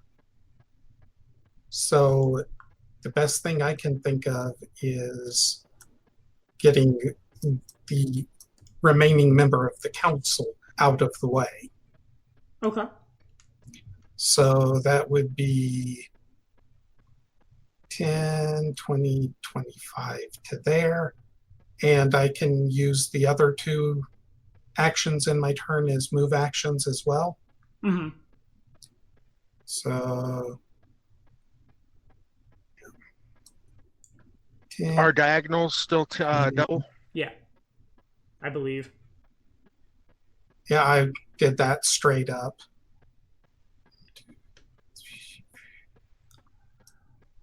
I would get to there and shout at this guy, "Get out of here. Move." He has a little more of himself together. And it's a awkward 3-action activity, but off he goes indeed. And I think it passes to Bullocks. All right, Bullocks is going to vault over the... Oh, okay. I don't have the... counting my movement actions, 25. Difficult terrain to get up on stage. Uh-huh. 5, 10, 25. And I point my finger at him, and it glows green and extends out as I grow claws. Okay. Gotcha. Is that all? Yes. All right, Ross.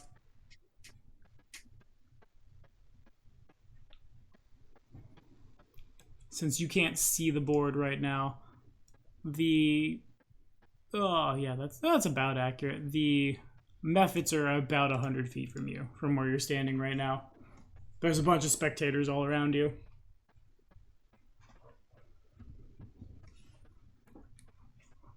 And I think you're dead. Hello, friend. Oh. I don't even think he's in the chat, dude. Ross! Nope, All right. he's dropped. All right, We cool. lost him. Well, I guess he's holding action. Anastasia's up. I've seen 2 people do something I thought was an extremely intelligent action. I will spend all 3 of my actions telling the folks around me to get out and try to grab a friend and take them with you. All right, and off they go. And did Ross make it back? Going once, go twice. Yes. All right, you're up. Sorry about that. I forgive you. So what type of action is a recall knowledge? One secret action from me. Okay. Well then, my modifier for would this be occult, arcana, any of those? These guys would be behind nature.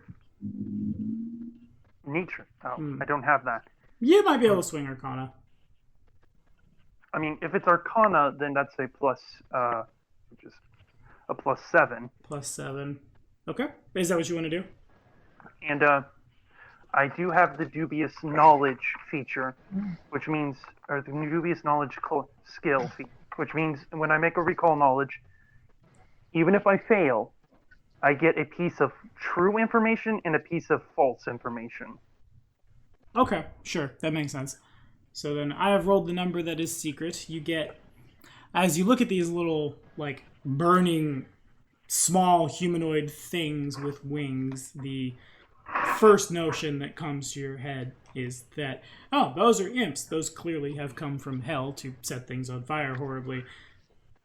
That said, they probably heal if they're in the fire, them being creatures of fire.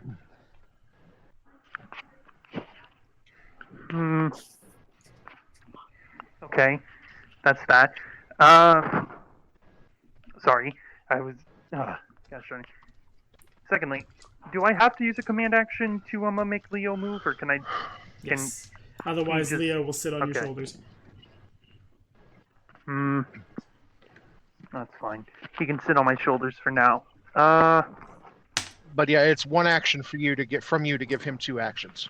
Right. Yeah. I'm just gonna keep him on my shoulders for now. Okay. And I see those guys running around in the fire and everything. Quick glance around. I don't know if I need to spend an action to do this. You would. What objects are around me? Perception to seek. Okay, I'm just trying to get a lay of the area. Right, which is a perception to seek. That's a 19. So there's a... Basically everything in this room seems to be flammable. There's a lot of wood. That carpet probably would go up as well. The individuals, like you people, are also quite flammable. There's nothing that would really help in here. What objects are there? The chairs I'm and very curious in that answer. chairs and benches, mostly. Maybe some like miscellaneous bric-a-brac that people have dropped trying to escape the place.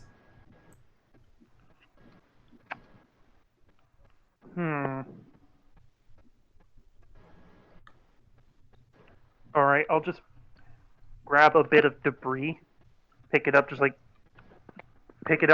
it a bit in my hand, and then just like, hey! Over here! And I'm just gonna use telekinetic projectile to just throw a bit of debris at the imp closest to me. When the kineticist becomes a cantrip. Fair enough. Alrighty. So, I'm assuming that takes 1 action. Telekinetic projectile takes 2 actions. So you don't have 2 actions. You've used 1 check to recall knowledge and 1 check to seek. Oh, I didn't realize recall knowledge was a action. My apologies. Yeah. Then I will just, if that's the case, then I would have brought up shield. Okay, sure. Resolves. Miriam, you're up. Your shield dissipates.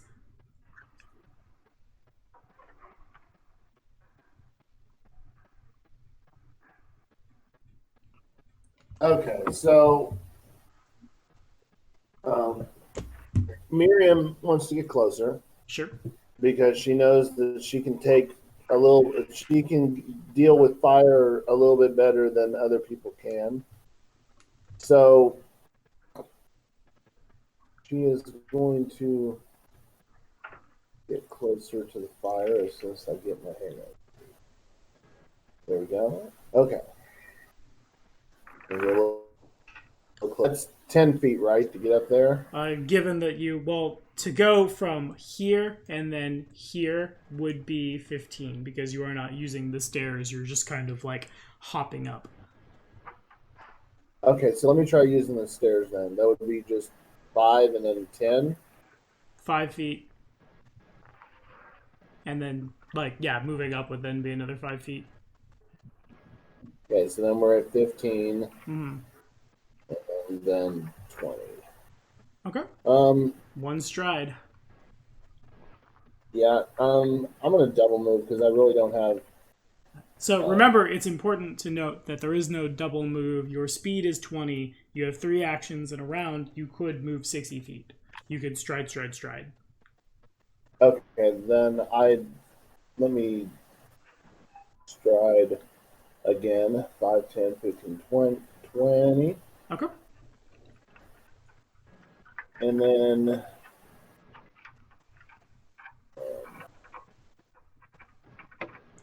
see, I will go 20 again. I'm going to try to Catch that thing that's causing the fire and hit it very hard. Makes sense. Alrighty, passes to Cute Duck. You've used 3 actions to stride 3 times. And all those people that are on the map are still people that haven't evacuated? Yes. Okay. And talking is now 1 action? Talking, quote unquote, talking is not an action, but talking to make a diplomacy check, to make a knowledge check, to point out an invisible thing. If you're the only one to see that that thing is invisible and no one else sees it, that's 1 action. You can probably get like a, I guess for lack of a better way to say it, a sentence of metagaming, that kind of thing. Other than that, yeah, it starts costing actions.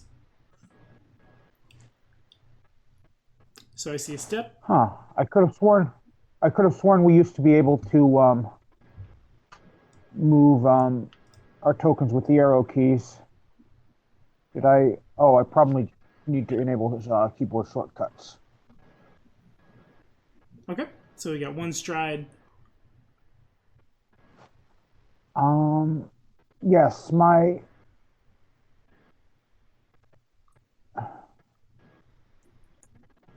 1, 2... Am I now within vocal range of those people? Yeah, you could try to make a diplomacy check to get them to do something. It would take you the full 3 actions to have the auto success though. Well, I guess I don't need an auto success.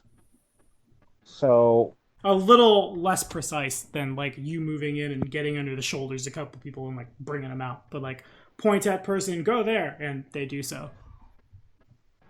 And yeah, then it passes. That was 2 strides and a request, and so then it passes to me in the fire.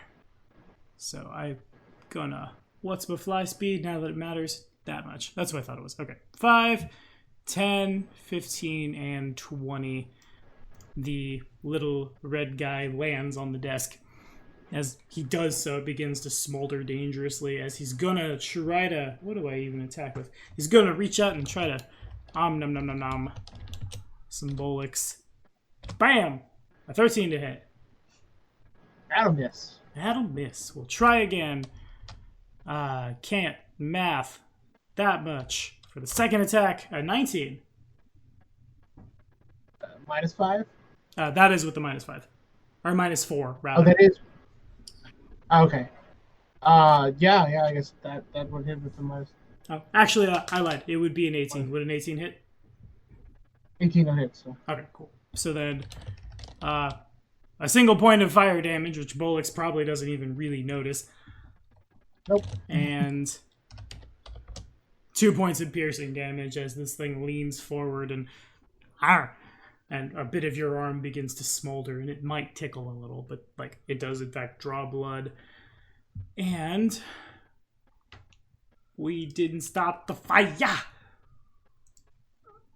Oh Lord! it was always burning since the world's been turning. This is the new guy. The new guy started the fire. Alrighty, there's a door behind the council. I'm not used to having 3 monitors. I can't find where my mouse is. I have the first worldiest of problems right now. It's not the bleaching.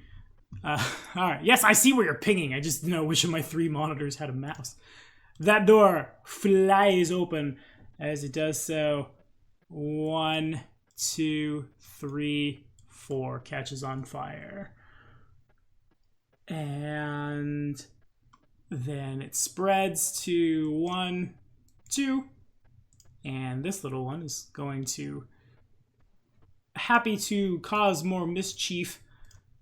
5, 15 to land right in front of Jazia, and we're gonna nyam some cleric.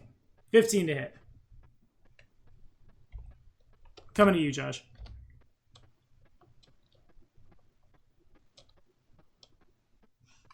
It doesn't hit. And yeah, I've been keeping my mic off whenever I'm not talking. Appreciate you. Yeah, it doesn't hit. And then I have a 1, and you have used your hero point, so we cannot force it to draw from the fumble deck. Bam, bam, om. Well, I guess I will do this by the book. One, interact to draw a sling, one to load it, and one to fire. Okay, sounds good. So aiming for the one that just tried to omnom my tree falling friend. Gotcha. And also, really quickly, the fire spreads to here and here. The way this encounter is worded is weird. It spreads to those two squares as well. Proceed. Okay.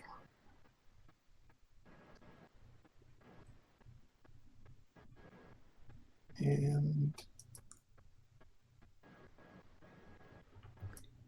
an 8. Well, fortunately, nothing bad happens on a fumble for just a strike. So and forward goes the sling ball, and it misses. And that was 3 actions. Bollocks! Bollocks! Okay, I will slash with my dragon claws. And that one, likewise. That's going to hit. Okay. Second attack. I don't know how to do that. The -5 on this. It just has the. But this. So that was a 10. Which misses. What else will probably? Uh-huh. Okay. With my third action. Now I don't know if this is 1 action or 2. Putting out a fire, or is that a full? Is that 3 actions? To put out a fire, I will. This has been very codified in the AP. There is a lot of it. To put it out, you think you would need like more water than create water, more frost than like. Well, I know what the check. The check is a flat check, and for me, it's a DC 10. Oh, okay, fair enough. I'll call it 1 action then. Okay. So there we go. And so the one, that one. I take my cape and I smack it with, and I beat the fire down to try to stop it from spreading further. And so it was. The fire method glares at you as you do this, but nothing else happens. Anastasia Winters.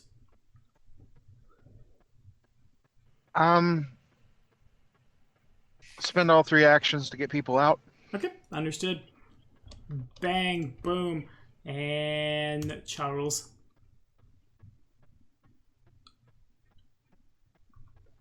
Gotta get up every time I want to unmute myself because of everything going on right now.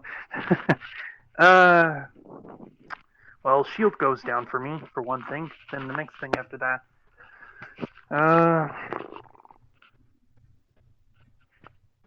Well, with the, who looks more in danger? It's both Bollock, or does Bollocks look in danger, or does Josh's character? Sorry, still getting names down. They're probably about an equal amount of danger. The issue rapidly seems to become like the people who are milling about. Yeah, the 8 morons over there that can't leave. Well then, I'll just like look over to Ohm and them and be like, "You got this!" And I'm gonna run to help the citizens. Okay. So then, since one of the actions in the 3-action activity is to locate, you're able to 2 more of them go away. I'll put you here, and Miriam. All right, Miriam didn't like the fact that this method tried to swing at her, and she's like, "Darling, you have made a big mistake." And she's going to whack it with a pick. Okay, make it so. A 15 is unfortunately not quite good enough. I get well, that's my one. Well, I mean, we have 3 actions, but that's my 1, right? No, you could try to swing at it 3 times. You've attacked with a total of +9 on that attack, so then the next attack would be, assuming you're, I forget which pick you have, but if your pick has the Agile trait, you would attack at a -4 penalty, otherwise it's a -5. Basically exactly what a second attack looked like in 1st edition. It has deadly. Okay, so then that means your next attack would be +4 to hit. Sure. And then after that would be... Why, yes. Okay, that does indeed connect. The first one misses, and you, like, spin back around, and the poor little bugger gets stabified for 6 piercing damage. Well done. It screams out in agony as bits of it fall off and, like, smolder away. And you got one more. Yeah, why not? And that one misses. Okay. Thank you, Zach.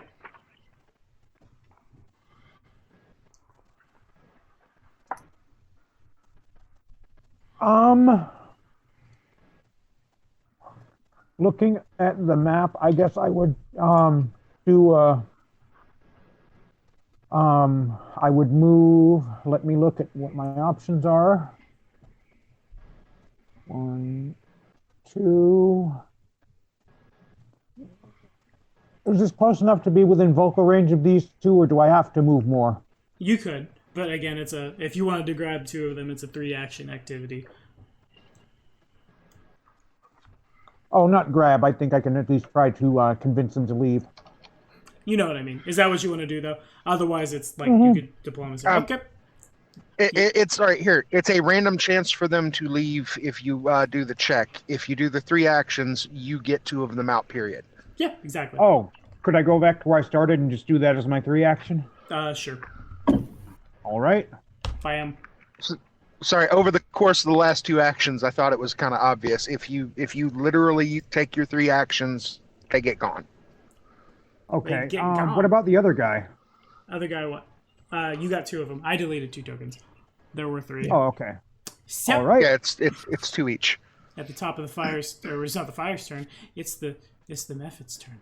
Hooray for me! All right. So how happen does do? Got it. So wait. Okay, I had to make sure I was immune before I did this. So we're going to step here. I think that's a well. No, I think I'm so bad at drawing cones. I don't know why. I think I can make a 15-foot cone from there. So then the little guy gets his feet under him as you go to try to stab at him, and he backflips back in the air, and then... And I need a basic reflex save from both Miriam and Bolix as fire happen. So many people have fire resistance at this party, and I'm so happy for you. And any little bit helps. Yeah. How about I set my saves here? Alrighty, Miriam has a success. Bolix has a critical success and takes not anything, just floops back. And it'll be half -5 for our dwarfy friend for... Alrighty, so then... Yeah, go 0 fire damage, because I think you have fire resistance 5, right? Oh no, it's not that much. It's my fire resistance is equal to half my level, minimum 1, and 1 step of heat severity. Got you. Okay, so then you take 2 points of fire damage and 2 points of persistent fire damage as your Verizian garb catches on fire. Where is fire? There is no fire symbol. Give me, I will use a meteor. Yes, that's basically fire. And then I draw where the fire happened as the room continues a burning. So be 5, 10, 15. I might have to step to do this. 5, 10, 15. It's an awkward, but that should be about a 15-foot cone. And then for its last action, yeah, it'll step here. And then the fire does a spread, and the fire spreads to a number of squares equal to half the squares the fire occupies. When fire touches, it becomes 1 fire. So 1, 2, 3, 4, 5, 6, 7, 8, 9, 10, 11, 12, 13, 14, 15, 16, 17. So 8 more squares. 1, 2, 3, 4, 5, 6, 7, and 8. This one is 1, 2, 3, 4, 5, 6, 7, 8. So then an additional 1, 2, 3, 4, and then just 1, 2 here. This guy is going to... he's going to tick down his bathymeter. I will stride to here in this square, and then I will continue biting Jazia. Nom, nom, nom, nom, nom. 27 to hit, Josh. Yeah, that gets it done. But does it hit you by 10 or more? Depends. Well, it's tied. The tie goes to attacker, right? There is no tie. Is it 10 or greater? Yeah, it's exactly 10 greater. So, then that means, for the second time, in our wonderful campaign, I have critically hit you. Well, critically hit someone. This time it's you. Boom, boom. Welcome to the club. Welcome to the club. Oh, yeah. So then, I don't think you're supposed to pay your dues on the first day. 7 points of piercing damage, plus an additional 2 points of fire, 1 point of fire damage as it flies up and nom, nom, nom, nom, nom. And boom, second attack is a 9, which is super bad, and it passes to Ohm. Okay. I will move forward 25 feet, load, and fire again. Okay.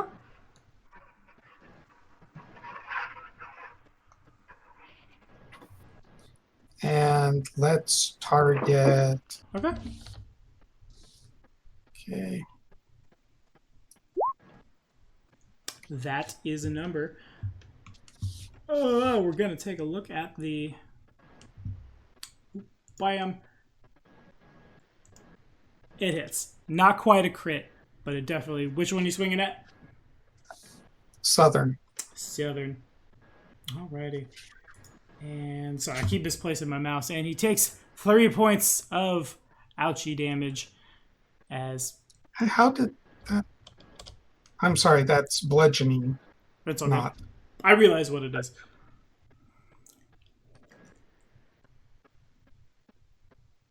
But And so that that's it. And on to Bolix. Oh, yeah. Cool. All right. So I get around this guy. 15. I think that's good right there. Okay. I got a nice line of sight here. As my claws glow black, and I swing my hand down, and these black tendrils spew out in a line. That'll get both of these. Okay. Sounds And, good. That's fine.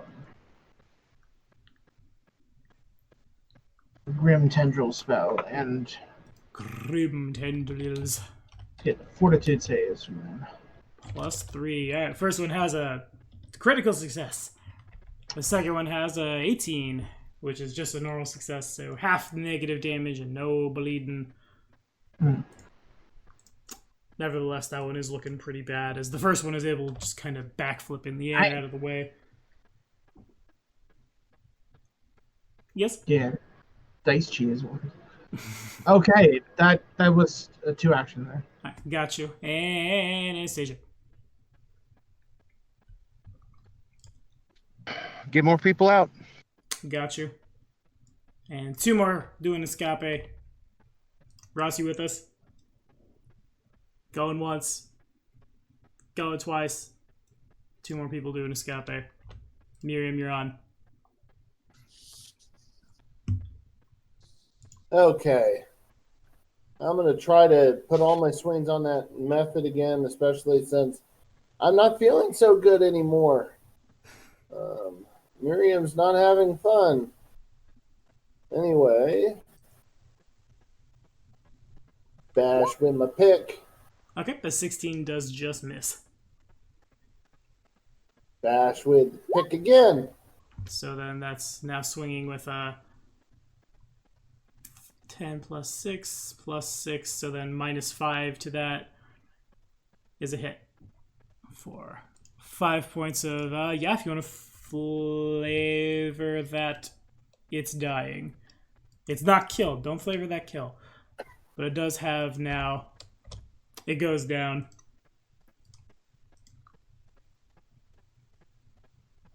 Okay, I'm going to don't care that it went down. I care that it went down, but I don't care enough to like rub it in. I'm more worried about helping my goblin friend that's got a method on him. So I'm gonna take my last action and try to weave my way through the fire and get over. Okay. So you're Can I able do to. it? You don't end your turn. Well, you do actually end a turn in a square that is occupied by the fire. So then, that means at the end of the turn, you take. Well, I gotta scroll down to where the trap is. Hello, trap. How hot is the trap? Ouchie, ouchie, fire. Then Jazia takes 4 points of fire damage, plus, of course, for you, 3 points of fire damage and 1 persistent fire damage. And Was that including the last persistent fire damage? this should be the first time the persistent fire damage ticked up. Okay, I'm sorry. I'm just trying to make sure so I know how it works. Gotcha. And it passes to Q-Tech.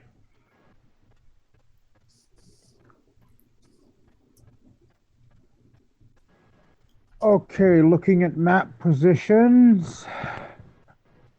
1, 2, 1, 2. These are 5 or 10? They're 5. 3, 4, and 1, 2. All right, just centering myself, and now I'm within range to heal my allies. Alrighty.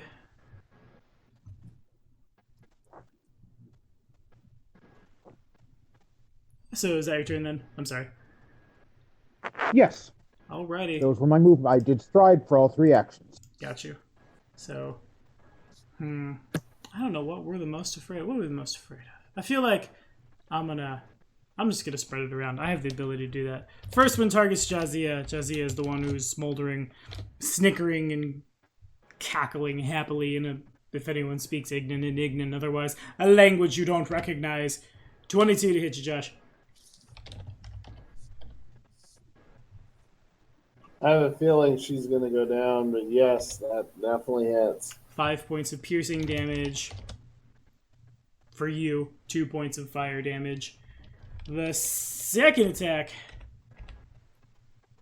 is going at Bollocks Broomsbane, and it is bad. And the last attack, last attack isn't an attack. It just steps into the fire, cackling happily as the fire both engulfs it and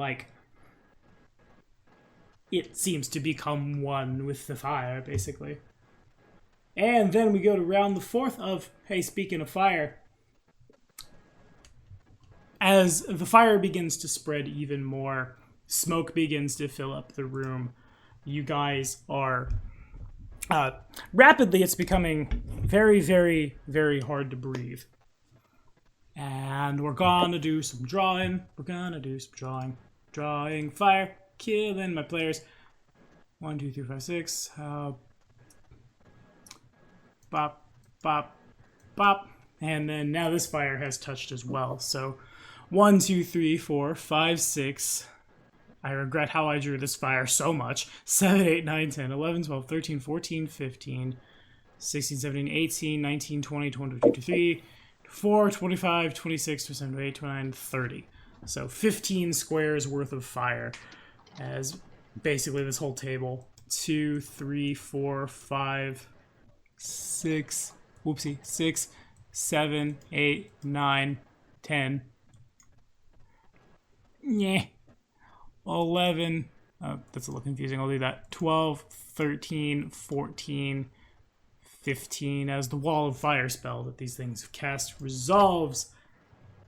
And it passes to Ohm. I shout very loudly for us to get out of here. And I will load the sling, send one round down range, and then move. Okay. So the northern method, Sure. 11, I don't think so. Not quite now. 1, 2, 3, 4, 5.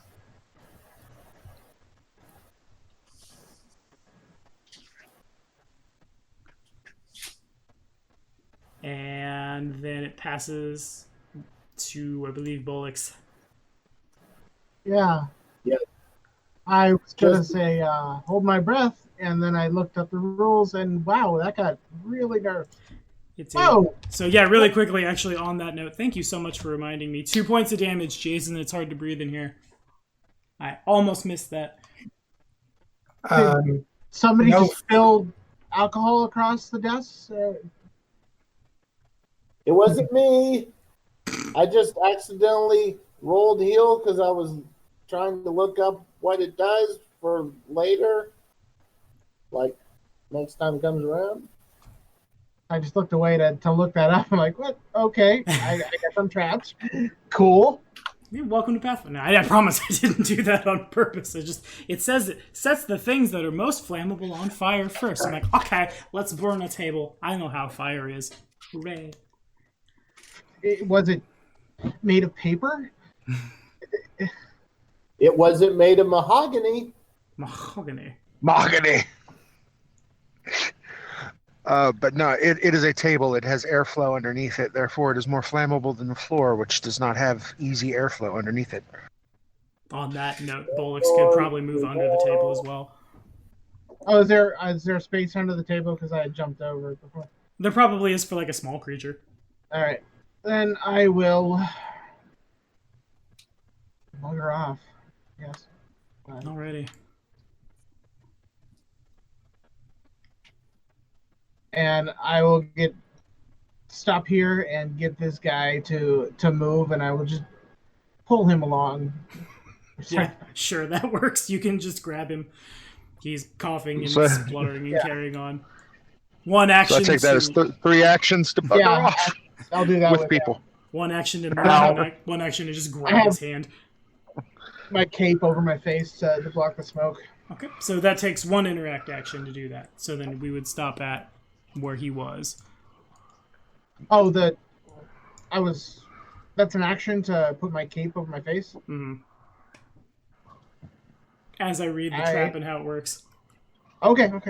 If it actually serves some function, I was just being Darkwing Ducky about it. It does indeed serve a function. You are Okay. able to protect yourself a little bit, and so you take not 5 but 2 points of damage as you as well as he cough and splutter, but you have a little bit of protection. And Anastasia. I'm gonna let you decide how Yeah, it I'm also happens. I will let you decide how it happens, but I'm going to spend my turn getting people out and probably go with them. Okay, so then it takes 3 actions to get 2 people out, or grab somebody for an action and move twice, or try to diplomacy. Yeah, however you want to do it, man. Gotcha. You have 3 actions, 2 people run away, and Ross, you returned to like the whole room on fire. You need to roll my damage. Oh, yes, thank you so much. I would have forgotten. BAM! 6 points of ouchie damage. I'm an adult, Fitting. I hack up a lung. pretty much. Alright, fitting considering the fact the reason I had to go away is because my entire apartment's smoked up. Now, yeah, That's it, actually. really quickly before we go to Charles, 5 points of damage to Comrade Rabbit as well. Didn't mean to do no. that. But yeah, goes to it is on Charles. I skipped a bunch of people. Alright, so yeah, coughing, sputtering. Am I at the point of taking damage, I presume, by staying in here? At the end of the round, yeah. Uh, There are 3 people still in here and a couple of the little impish things. One of them fell into the fire. The other one is standing in the fire. well, knowing that they're healed in the fire, or thinking that they are, that doesn't bring me much confidence. Well...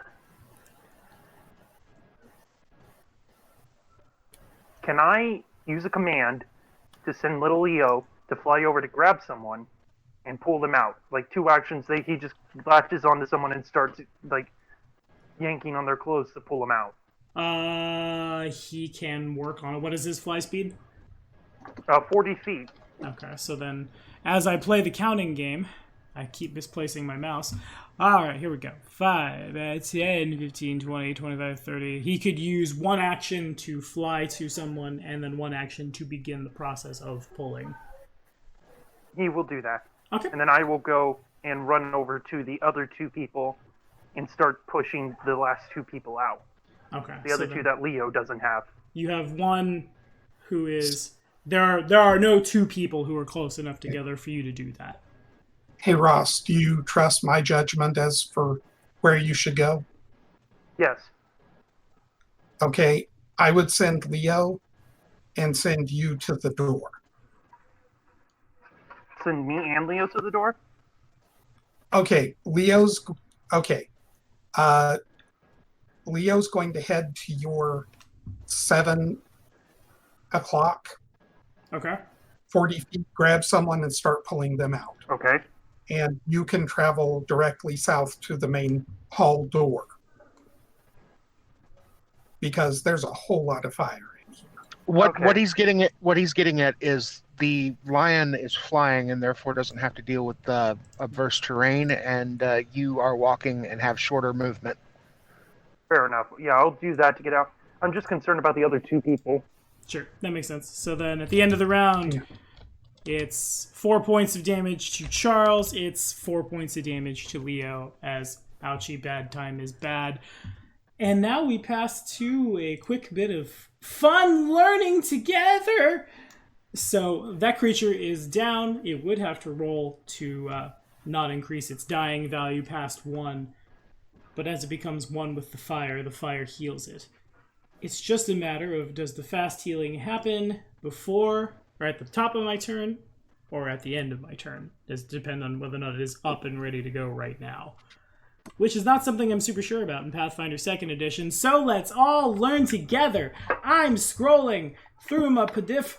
Hello. Fly. Flat check. Fire. Well, that's what's happening, but what happens when fire is healing? Hello. Hello. I'll find it eventually. Hello, Ross. How are you? Your house is on fire. That happened before in a At simple the beginning job. of its turn. At the beginning of its turn? Monster has the ability gains the given number of hit points each round at the beginning of its turn. And that means this And then guy it's fast. hops back up. There's a wicked cackling sound. And step. And +9. The closest thing to it. 13. Misses. And 22 to hit Jadzia. Okay, that's taking the -5. Yes. Okay. Yeah, that hits. And Alrighty. So then it comes down to 5 points of piercing damage and 1 point of fire damage. okay, so she's at -5. She's actually at 0. There are no negatives anymore. She's at 0. Okay, and it passes to her, and then at the top of her turn, she is at dying 1. If she could, I forget if it is a flat check. Yeah, roll a d20. Okay.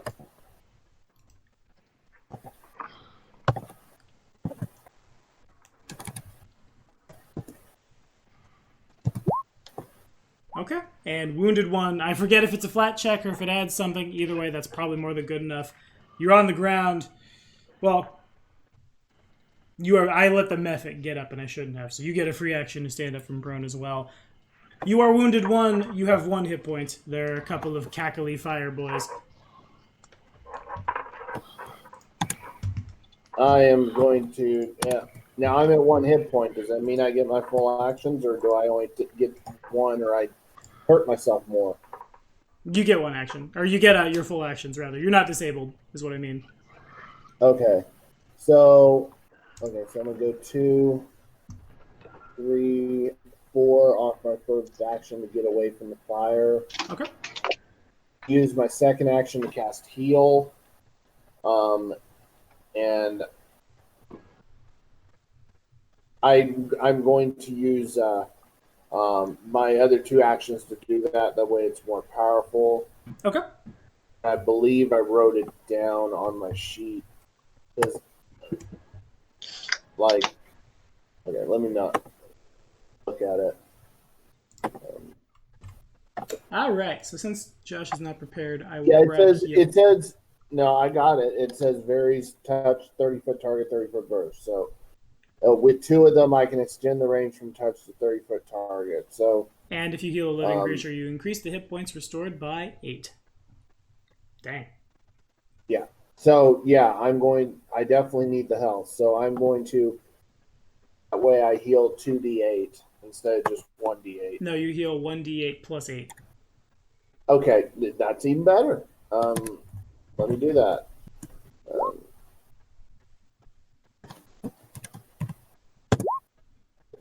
There we go. Beautiful. And it passes to Q-Tech. Was that a burst heal or a target? That burst would be all 3 of my actions. It was a 30-foot range, but just for 1 target. Okay, you're going for the dwarf. Yeah, I mean, I'm headed there. I moved 1 time and did the rest to heal because I literally was at wounded 1. I'm sorry, you're the dwarf again. I New keep people mixing who the people does. up. Now I'm at 18, 17. That feels a lot better. And speaking of clerics, it passes to Q-Tech, if that wasn't clear.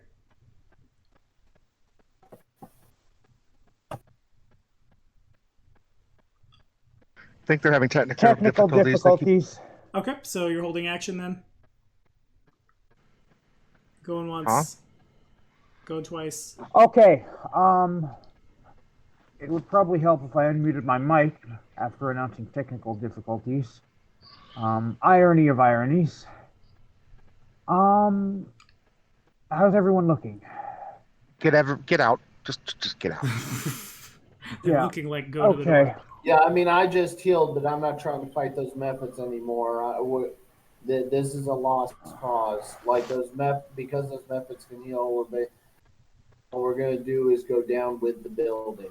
The buildings can be rebuilt. We can't. Yeah, they have Yep. fast healing too when fire. I mean, it's if they're anything like their previous counterparts. Yeah. Okay, in that case, I've taken one of my stride actions and I'm taking the rest to just move 40 feet down. Okay, sounds good. Ooh. Oh, jeez. Really quickly. Josh, at the end of your turn, 4 points of damage. Spellcraft at the end of your turn, 1 point of damage. As soon as everybody gets out, I'm just going to start using healing bursts. Sure. Okay, So, mine will get reduced to 3 because of my fire resistance. But it yeah. won't because this isn't fire damage. Oh, okay. This is from smoke inhalation. Alright. Oh, okay. Yeah. Definitely a difference there. You got it. Top of the round, does a heal. 5, 10, does a stride. Where do I want to end up? I'm trying to figure out. I'm really bad at drawing 15-foot cones. My turn didn't get skipped, did it? It did not. The initiative just got moved a little because Oh, okay. that's how initiative works when things die, which is weird. See, yeah, that confused me. I was like, things moved in initiative. What the hell? So it's like the second one got up and then brought Miriam down, and then Miriam moved into initiative to right. Actually, she should have moved to right before. It's weird. I don't know how to run it yet. Whatever. Basic reflex save. Basic reflex save. Basic reflex save. That poor man. Yeah, it's real bad. That dead man. That dead man. Alrighty, Miriam's looking good.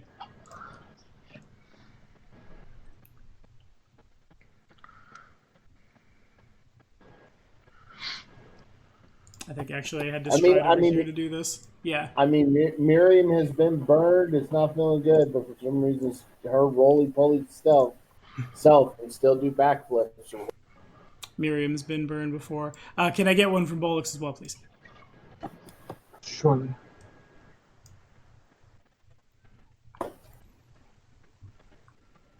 Why? Oof. Oh, bollocks. Oh, bollocks! I'm pretty sure that would, you still have your hero point, that would fumble. Yeah, I still have my hero point. I would definitely do that. Okay. That's, do we roll it? Yeah. 1 to reroll, 1 to cheat death. Still a failure, but not as bad a failure as it could have been. So then, Josh, you take half and full to Bollocks. So 5 or half of 5. And then persistent fire.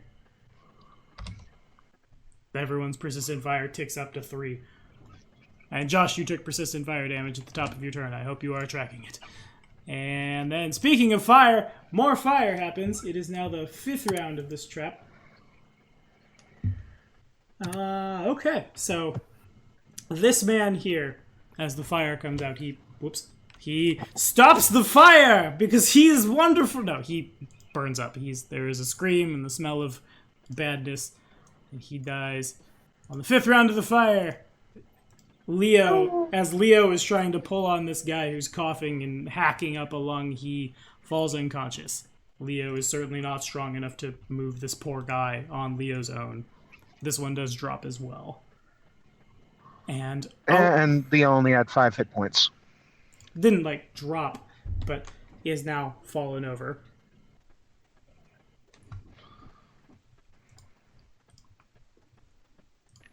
And there are a lot of fire squares.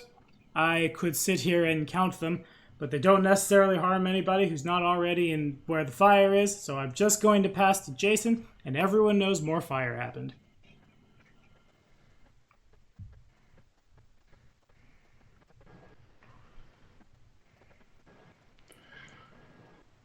It is 23 more squares, so you know. Thank you. Passes to Ohm. I will play Doodle 23 more squares. Okay. 1, 2, 3, 4, 5, 6, 7, 8, 9. You're currently at 68 squares of fire, so you know. 14, 15, 16, 17, 19, 20, 22, 23. And Okay. I will yell at Winter to get out. Oh, I was already planning on it. My familiar went down. I don't give a crap about any of these people. I'm gone. I will take 10, that's 25. Shoot. Do I remember how big this guy over here was? This is a very Human. very inclusive settlement. So what I'll do is I'm going to roll I believe there are 6 ancestries. I believe. No, I need to roll it. So I've rolled a 4. As I open my Pathfinder core rulebook, I scroll. Hello. Ancestries.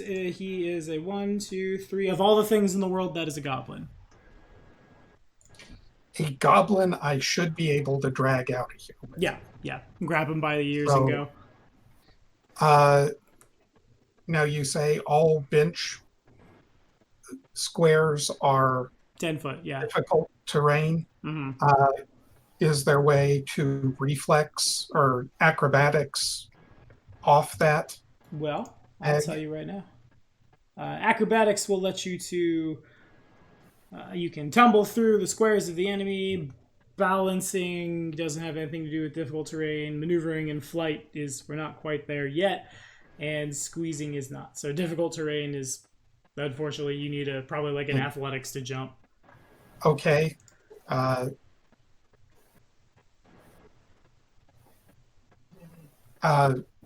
What I'd really like to do is, if these are medium creature-sized benches, I'd just hop up on the seat and run. Which is then representing the difficult terrain and how that takes you 10 foot of movement. Okay, so I get to go 1, 2, 3, 4. Yeah, that put me to right there. Okay. And that ends my turn. Alrighty, and have yourself 4 points of fire, or not 4 points of fire damage, 4 points of damage. Bollocks. Okay. How heavy is this guy? Which guy? The guy that I'm dragging out of here. I'll roll for you really quickly. He is a corpse. Well, no, he's not a corpse. He has a dying value. Okay. He is a 6. Yeah. He is a human. Okay. I have about a 14, so I can carry some bulk. Medium creatures are what bulk? Mm-hmm. Are of what bulk? They're 6, I think. 6.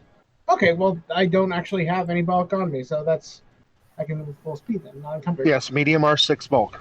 That's what I thought. I did it. A small is 3 bulk. I guess I'll roll this. Okay. I am going to move out to here. I am going to interact with my potion, and it's extra actions. So, is it still more actions to feed some potion to a dying person? I imagine it is 1 action, yeah. Okay, instead I'm going to spend it. No, it is a single action to drink a potion or to feed it to somebody else. It is no longer more to give it to someone else. But then he has to still use an interact to have drawn it in the first place. Yeah, so it's 1 to pull, 1 to feed it to someone. Right. Yeah, that was the idea. Is he on fire? Not mechanically. Okay, then I will do that. I have an extra potion on me. I'm going to feed it to the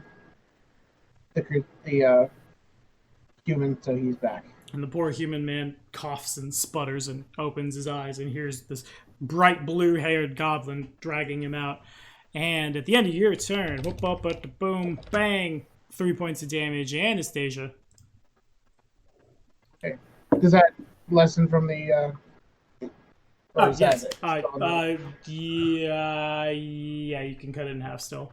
I don't think you have to do a raise the cape action. Yeah. Okay. I am going to expend all of my hero points to save my familiar, seeing as he went down last turn. Okay, sure. And spend all 3 of my actions to get out because the most important thing in my life has just nearly died. So, I'm gone. Understood. And Booski, you're outside. You take no damage. Ross, you're up. Leo is not strong enough. As you look over, you see him try to pull the man who has fallen over a bench, and not a lot is happening. Leo looks back at you and whimpers. Does he look alive? Hard to The say. man? Hard to say from where you're at without a perception to seek. I'm spending an action and just yelling at Leo to get out of there. Okay. 3, 4, 5. So 6. he's going to use all 80 of his movement For to fly out. your information, your familiar only had 5 hit points, so I don't know if it was at dying 1 or not. 6. He had 6 hit points and he only took 4 points of damage, I thought. Oh, there you go. Okay, so then Leo's I could have sworn it was 6 per level of character level. I could check again. No, familiars get 5 per. Then he's at 1 still though, because I only took 4 points of damage. Me and him. Either way, you guys took 4, yeah. Yeah. Yeah. So he's just going to spend his 80 feet of movement to. Can he get out into a safe area? Yeah, he has in 80 feet. He can more than get out. Then I'm just going to tell him to fly out. And then for my last 2 actions, how far away is that man? From you, 5'10", counting difficult terrain, 5, 15. Oh, geez, a lot. It would be a couple of strides to get close. 2 strides would be enough to get to him. Or you can go behind the benches so you would not encounter difficult terrain. Either way, 2 strides doesn't get you there. It's 2 close. strides doesn't. You get pretty close, but you don't get, close enough to grab I'm him. running for him. Okay. I'm going to run for him. So then I will let Jason be the arbiter of if this movement is fair. 5, 10, 15, 20, 25... 5, 10, 15, 20. Is there a way to use acrobatics to reduce difficult terrain in this, by the way? There's No. not. No? Yeah. I thought there was. My apologies. Alrighty. And then at Same the end of your for that. turn, Leo escapes. I don't kill the familiar. 1 point of damage, Ross. And speaking of, I'm not starting my turn in the fire, so that's sad. Sad for me. The answer to that question was skill feats. Oh, that's what I must have been reading through. Thank you. Fair enough. That makes sense. Alrighty. So I hate to just immediately kill Josh in the first round, but 5, 10. The Mephit flies out of the fire, cackling maniacally. Yum, yum, yum, yum. 28. Oh, God. Oh! If it is my duty to sacrifice myself for the rest of the goblin kind, I do it proudly. 7 points of piercing damage and by a single point of fire damage, and Jadzia is now wounded 2. And fortunately, there's no mechanic right now to increase, to like coup de grace you. I can't spend extra actions to start clawing at you or whatever. So rather, I've strode, I've bit, and then it flies back into the fire. And then if Miriam at wounded 2 could roll me a d20 as I try to remember how dying works. Doesn't it correlate to dying 2 essentially when he goes down? Yeah. And so now if he gets dying 3, if he fails this, he goes to dying 3 and just dies. Yeah, hang on 1 sec. I want to be super sure before I kill one of the clerics session 1. Encounter mode. After we put all that effort into the artwork. Right? It's dying. Are you sure it's dying 3? I thought it was dying 4. Or is that Die That's Hard? the Die Hard. Yeah. I heard it's 5. Mm-hmm. Die Hard is Die 5 Hard is where you... Die Hard is 5 is when you die. Right now, Jadzia's at dying 2. And then the 19, even with the neg, I'm pretty sure is successful. Just gonna do a scroll. Flat check with a DC equal to 10 plus your current dying value. You needed a DC 12 flat check. You've rolled a 19. Your dying value is reduced by 1. So then your turn ends. You go 2 dying 1. And then you take damage twice, basically. Because you would then go to dying... God. You would then go to dying 3 because you are both taking persistent fire damage and then smoke inhalation at the end of the turn.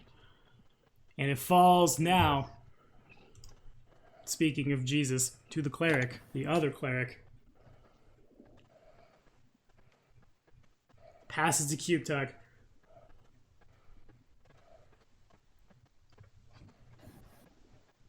My mouse is being incredibly annoying right now, so every time I try to scroll, it ends up hitting my back button. Then stop trying to scroll. There's a scroll bar.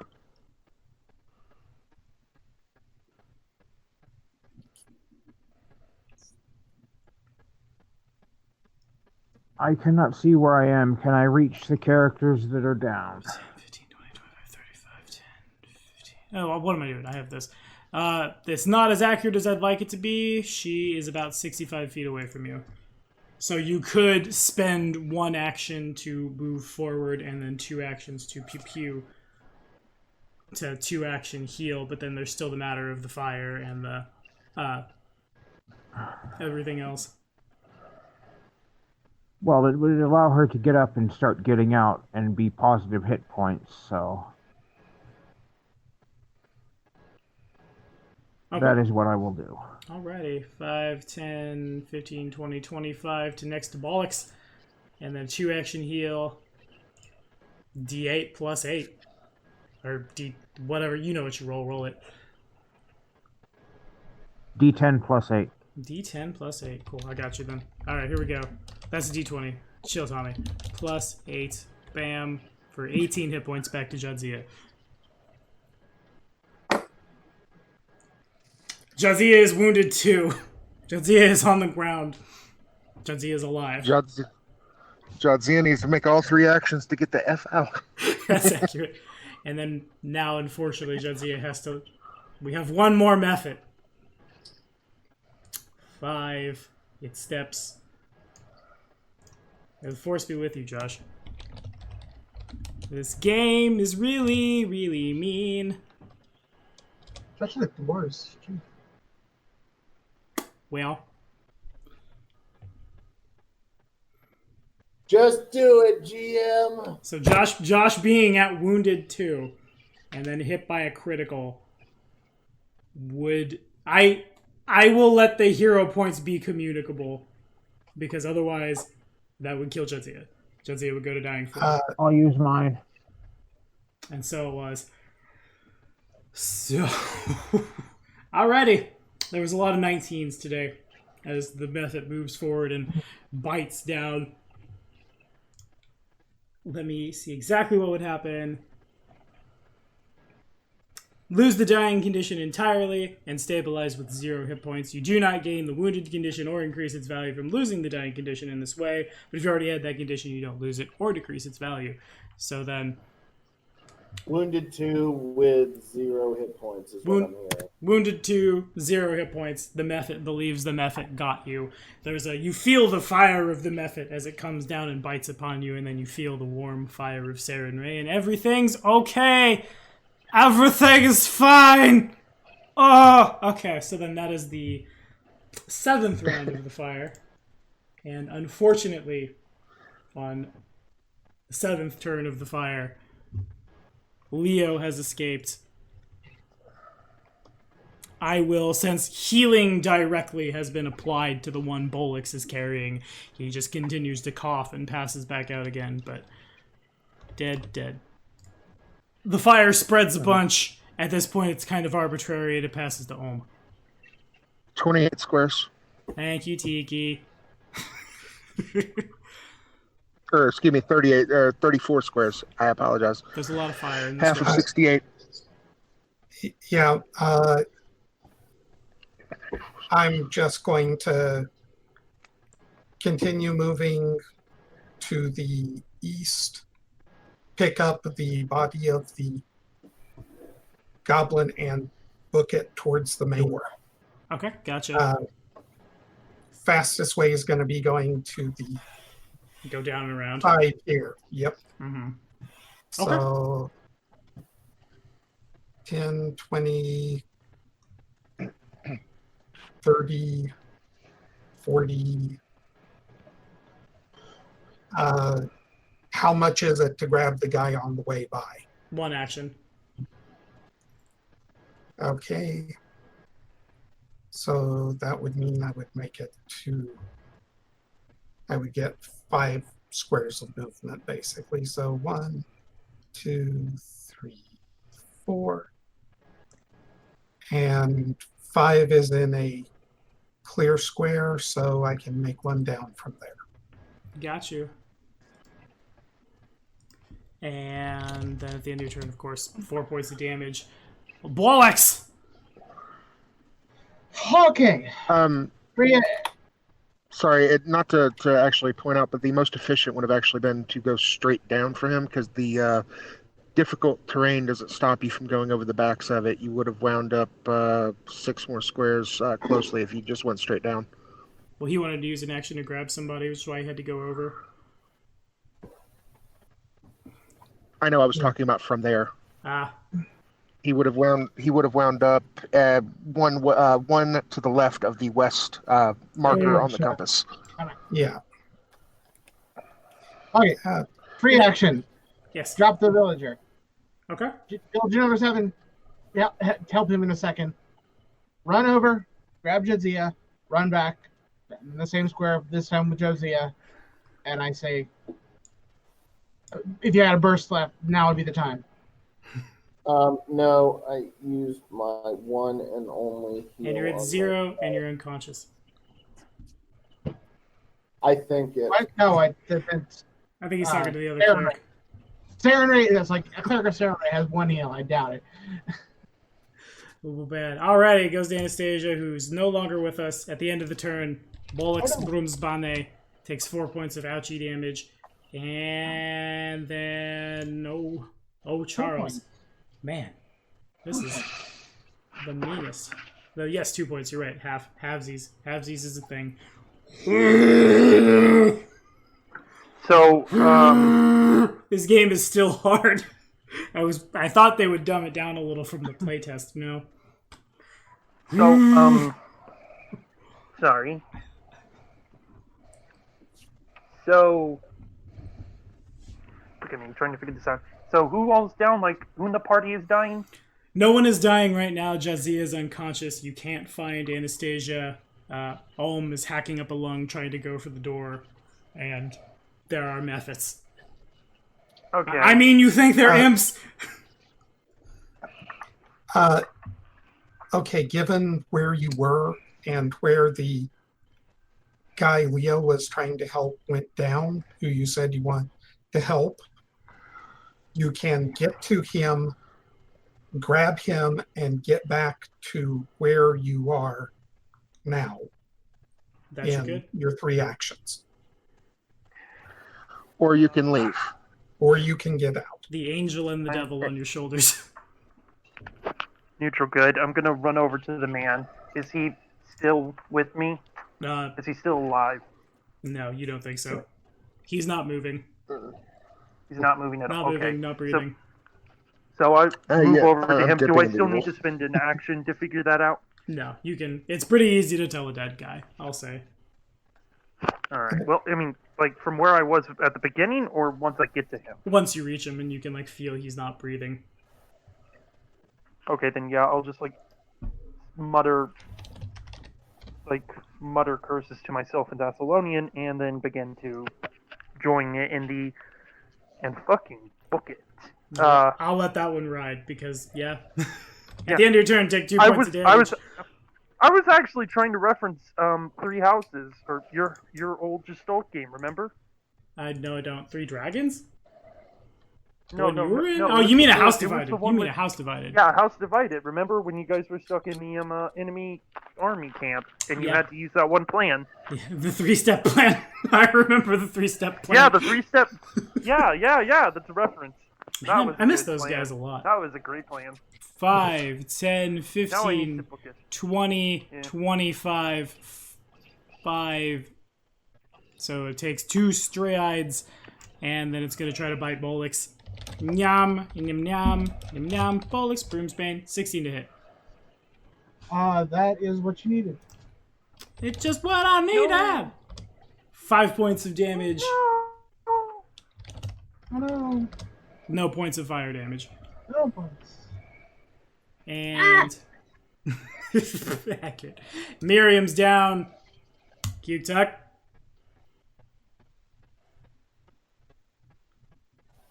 Hey, real quick, Tommy, do I still have persistent burning? Oh god, you do. Nah.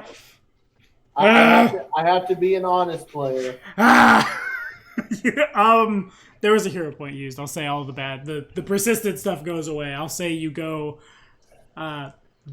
Your dying value is you're at 0, so then you will go down now to at the end of your turn. Because you're still breathing, then you would go to you're wounded 2, so then you would drop to die 3 from smoke inhalation. And spellcraft. His character's right next to me, right? 10 feet. Ah, yes. So, I think I'll do the burst form of heal in such a way that it targets all of us, but ignores the method. Rather, the creature that I haven't taken the time to identify that looks like an imp. Sure. Okay. And I will roll the d10, and yeah, it's 1d10 because of the grace of Serenade. Yep. And I thought it was Sarah and Ray. It is. Is it? Sorry. Yeah, it's an R, not an N. So Josh is up at wounded okay. 3, and 1 point goes back to Bolix. Oh, jeez, Rick. Okay, so then this one's gonna 5, 10, 15... Oh, jeez, Rick, it's real bad, Rick. It's not good. 5, 10, 15, 20, 25. I haven't attacked the cleric yet. I see you. You doing things. You mean the other cleric? Oh, yeah, that's right. God, I'm sorry. 26 to hit your spellcraft. What are the crit rules again? 10 or better. Yeah, If he beats you by 10 or more. yeah, that's a crit. Yeah. 5 points of damage. 3 points of fire damage. Okay, so I'm at 8. Okay, I can live with. And Tiki, how much fire do I make?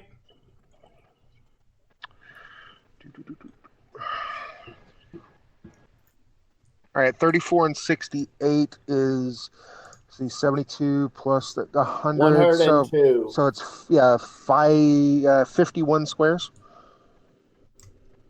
The entire freaking thing is on fire. It's all fire.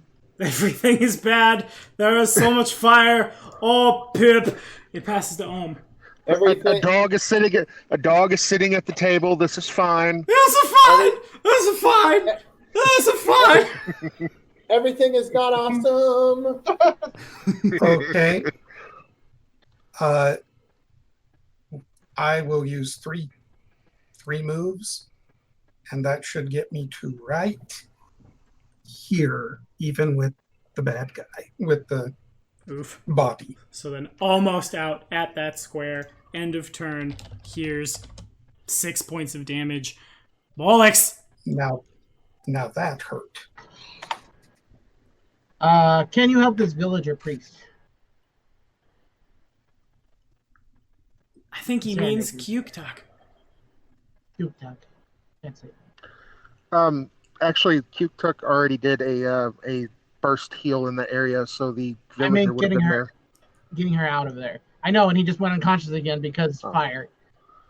Because fire. Well, actually, technically smoke inhalation. Okay. Yeah, smoke inhalation. Says the person who's regardless rapidly going to dying a bunch. Yeah, I'm asking, or I can just carry them both out and then fall right at the door. Because it needs to be the point of where if Jadzia doesn't get out again, her dying value and her wounded value is just going to be a loop of forever and burning hero points. Am I going to get an answer? Are they listening? Hello! Hello, Spellcraft. There you go. I can heal No, just take them if out. needed. Oh, yes, sure. Okay.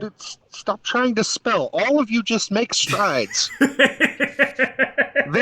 is nothing but stride. Why do you not understand? There is nothing but stride. You need to cast move feet. Expeditious retreat. Yes. Yes, that's all. That's all I'm asking. Otherwise, I'm going to pick him up and not make it to the door. Yes. All right, here. Let me fix it. The two of you drag two people. You both stride. Yeah, that's what I was going to do. Okay. Bring the dwarf and I are already out. That was Got it. 3 movements out. Cool. And somehow, some way, Jadzia survives that nightmare. Congratulations. And now, Ross, will you make it out?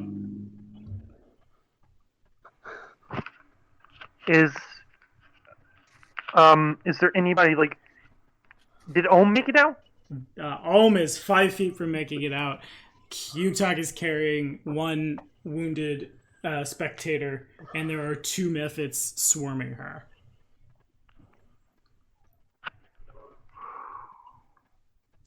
Alright, then. You can actually take 2 actions to get to the door and still have an action left to do a cantrip if you've got one. Seeing Most as you can't see cantrips them take out. 2 actions. Yeah.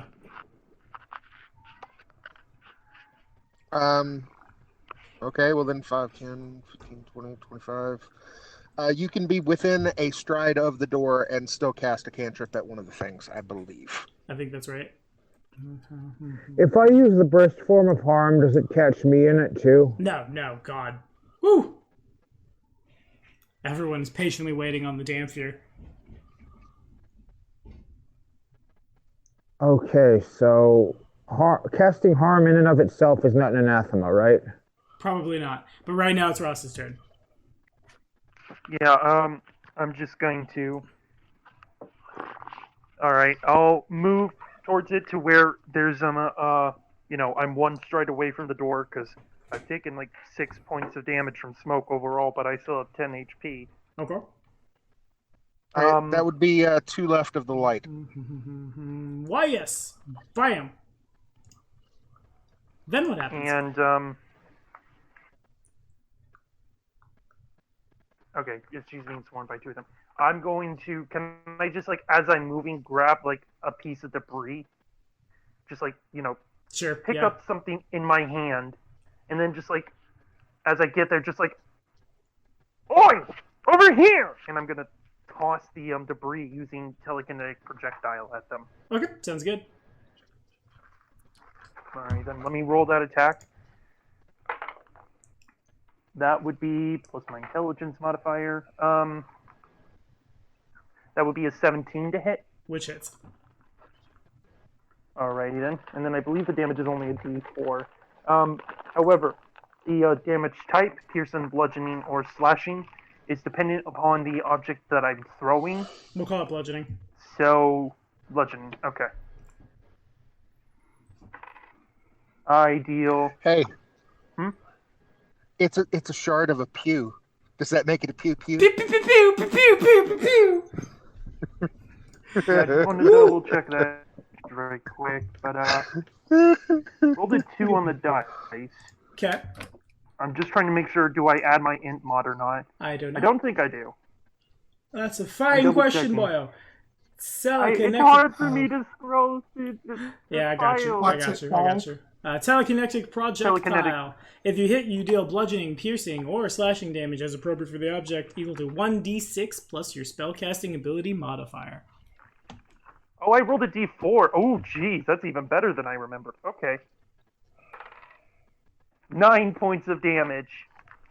Okay, fair enough. Yeah, that you smack one of them and it flies off kilter a little bit. It turns your direction. Yes, you're gonna get your wish, bud. And at the end of your turn, ba a single point of damage. But that's not the damage you're worried about. You're worried about the damage from 5, 10, 15, 20, 25, 5, 10, 15, 20, 25. As this Oh, little crap, both of them are coming at me? impy thing, yum, ham, yum, yum, yum, yum, yum, 19 to hit.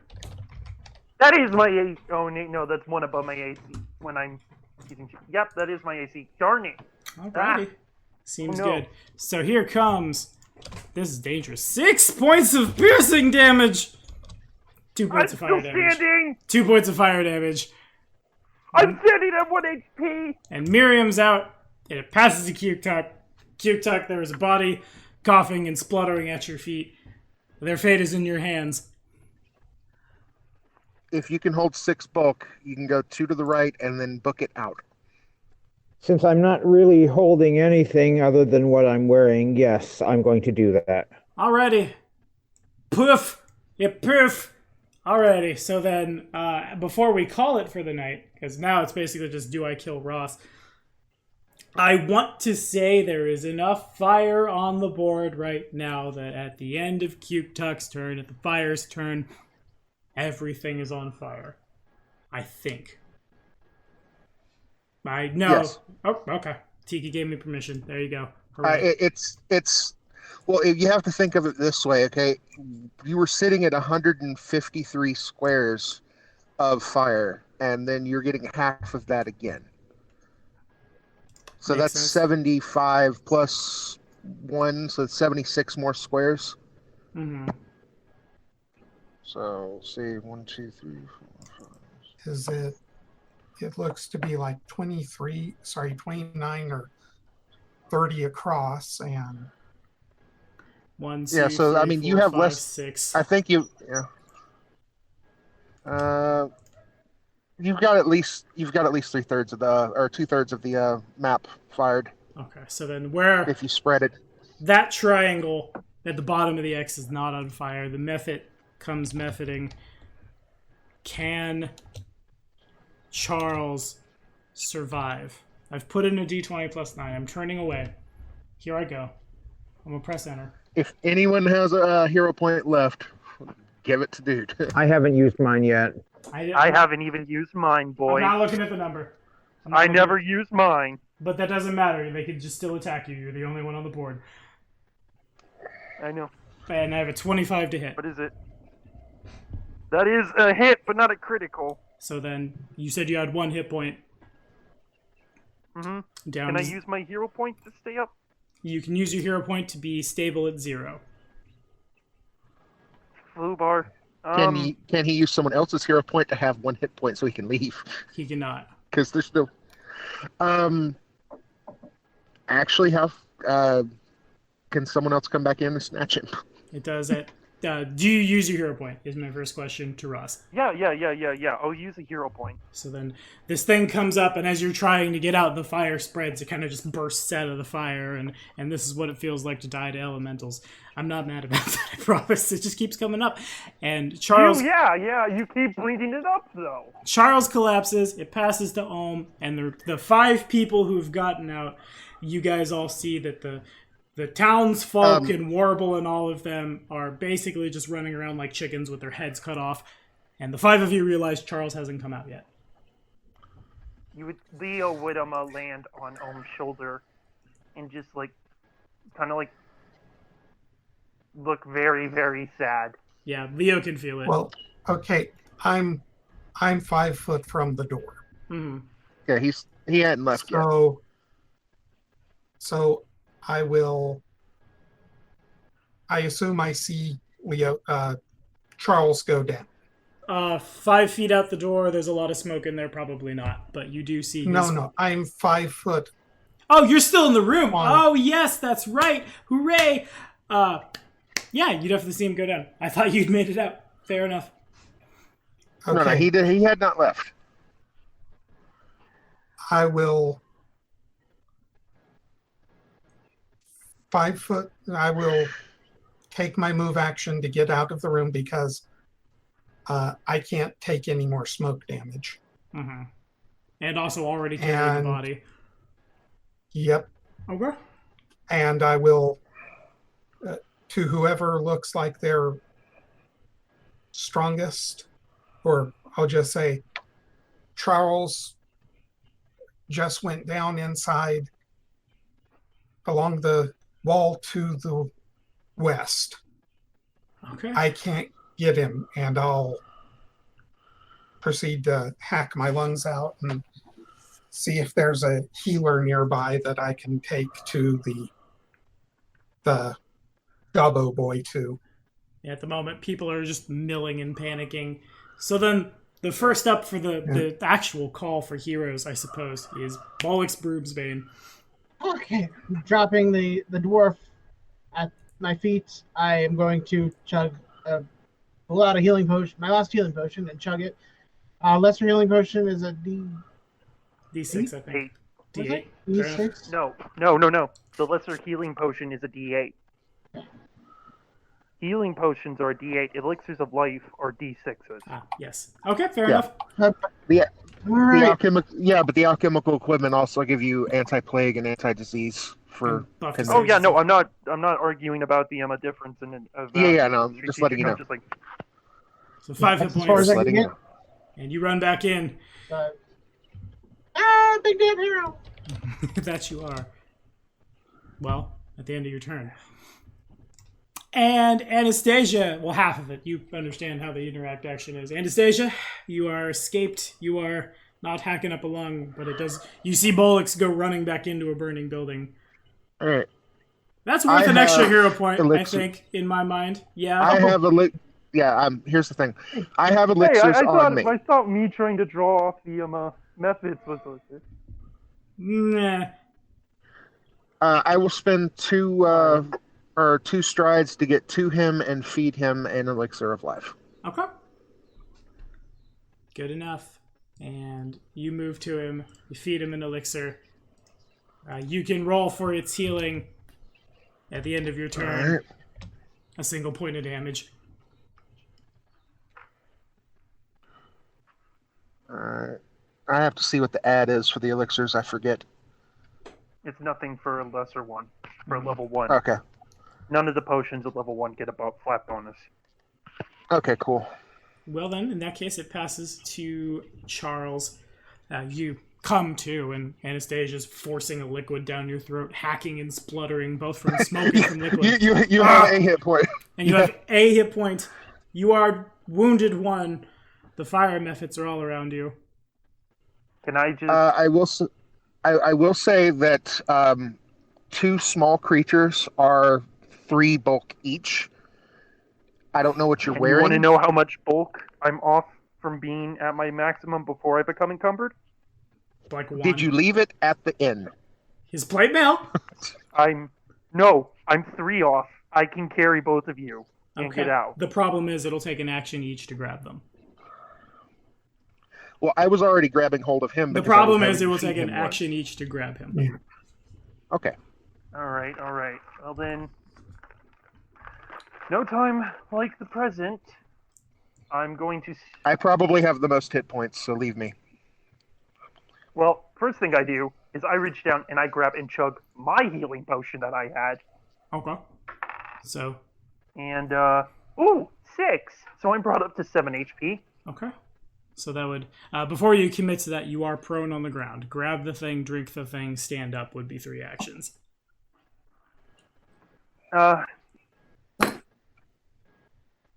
Foobar, but yeah, that's fine. I don't know. I'm sorry, Jason. It's like... No, wait. Yeah, that's fair. Just All get right. up. I just remembered that No, you I don't just have realized enough I'm only me typing notes to you in roll 20. Yeah. No, I can't. I'm gonna attack Anastasia. And No, if wait. 20... Wait, no. Can I read? I realized 27 I hits. forgot. I was only a stride away from the door. Can Uh-huh. I, as my actions, 1, stand up. 2, grab Anastasia.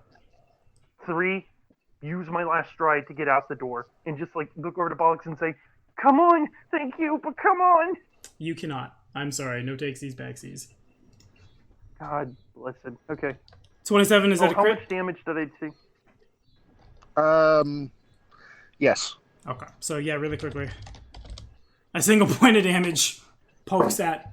Hooray, I take 2 damage. Not you! That's the smoke damage at Ross, at the end of Ross's turn. You take... Okay. 10 points of damage plus... Finally, I'm rolling well. As if I needed it. 1d4 plus 3 points of fire damage. Then the I second... still have 3 hit points. Second attack will go at 4 hit Charles. 4 plus 4, 23 to hit Charles. Oh man, these methods are Can I good. use my hero point? I lie. I'm at 0 Okay. My God. because I had exactly 13 life. Okay. 23 hits Charles. Charles is wounded 2. Or dying 2. Can I Dying see them? 1. He is stable at 0. He has wounded 2. Miriam is down. And Kyuktuk. Okay. TPK. Good thing there's so many heroes in town right now. Oh, good. You've come for the call for heroes. Oh, great. Yay. Oh. Fire indeed hot. Okay. I forget who everyone's characters are in this new campaign. Okay, so I'll make it really easy for you. There's 3 people inside right now. 2 of them are on the ground. It's going to take you at least a step to get back inside. Within spell range. Mm-hmm. Okay. And if you come inside, you're probably going to get hit by the methods. I really should have contradicted someone when they said I was going to fully leave the building. But I didn't, so yeah, I would guess I would have to take an action to go in and... Who looks the most wounded? Winter? Both of them are on the ground. Okay. Then once I'm inside, I have enough line of sight to do a burst heal. But do you have 3 actions? No, you're right. Then I guess I would do the 30-foot heal. Not on me. Either one of them's in What about- range.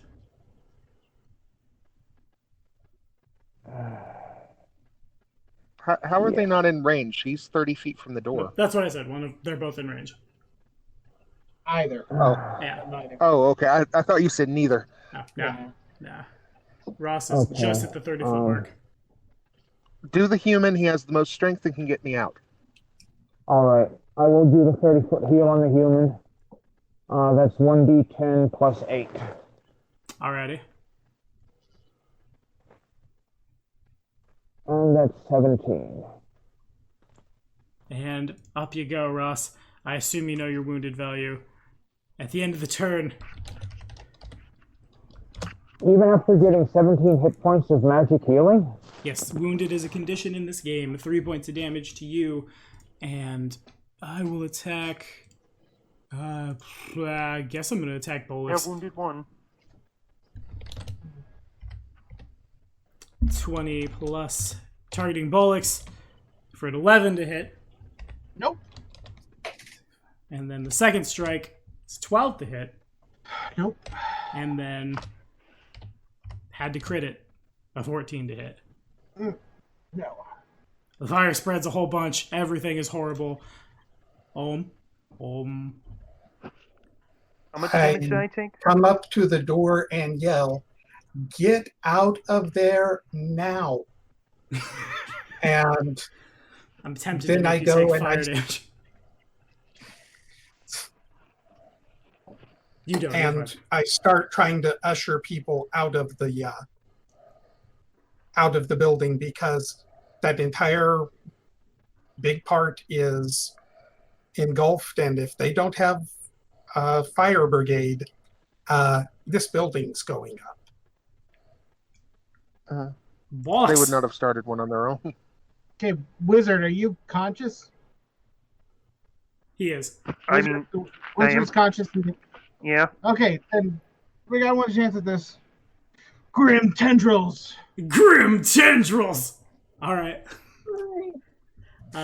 Where are we? How does target? I see. Mine. I got it. Yeah, I am 30 feet. Negative. 4 negative. Here we go. May the odds be ever in your favor. A 21. A 9.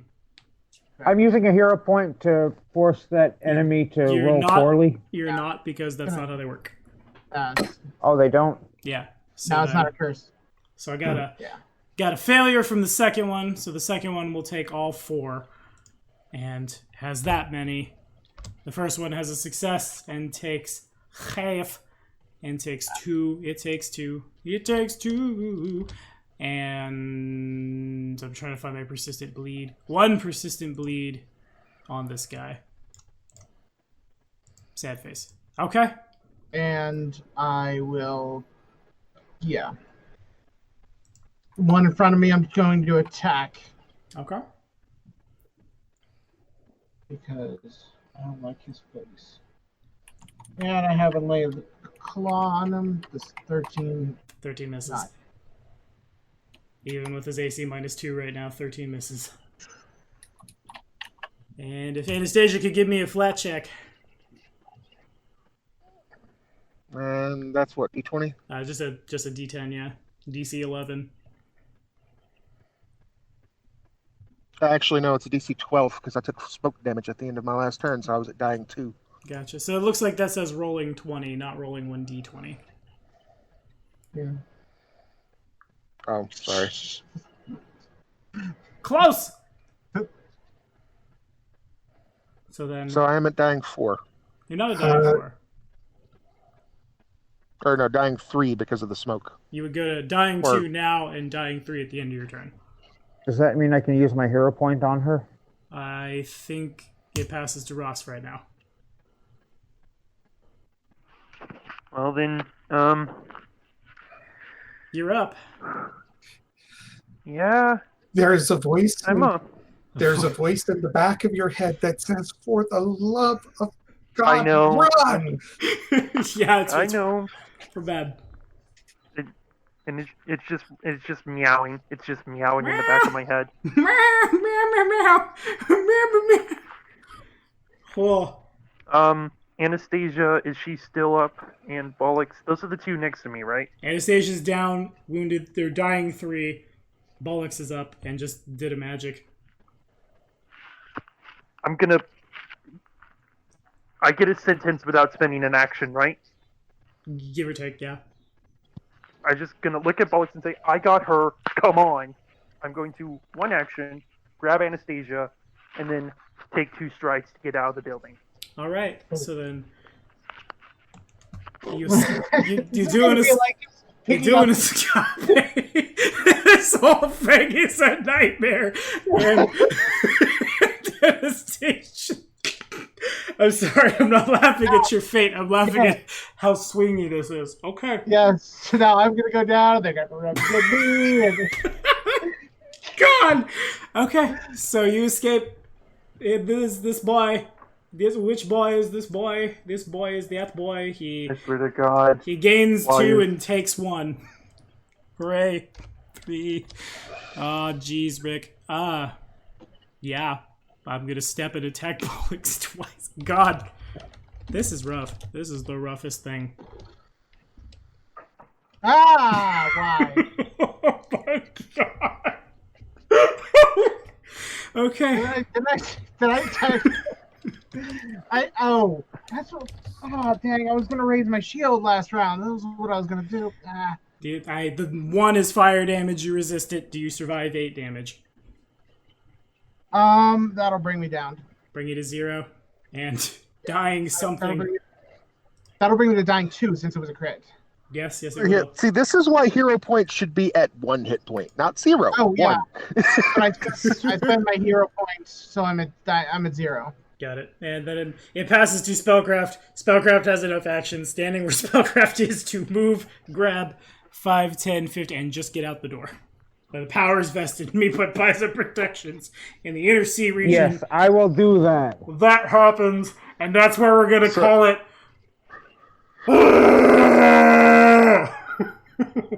That was nightmare Everybody fuel. kept trying to play the hero. And we Yeah, all it's the call for heroes. because of That's the point of this AP. Is it amps you up? Just heroic actions. Fire! The Age of Ashes has dawned, and we'll see what happens at the beginning of next time. Thank you guys so much for watching. Be sure to press F to pay respects in the comments. Say goodbye, everyone. Oh God.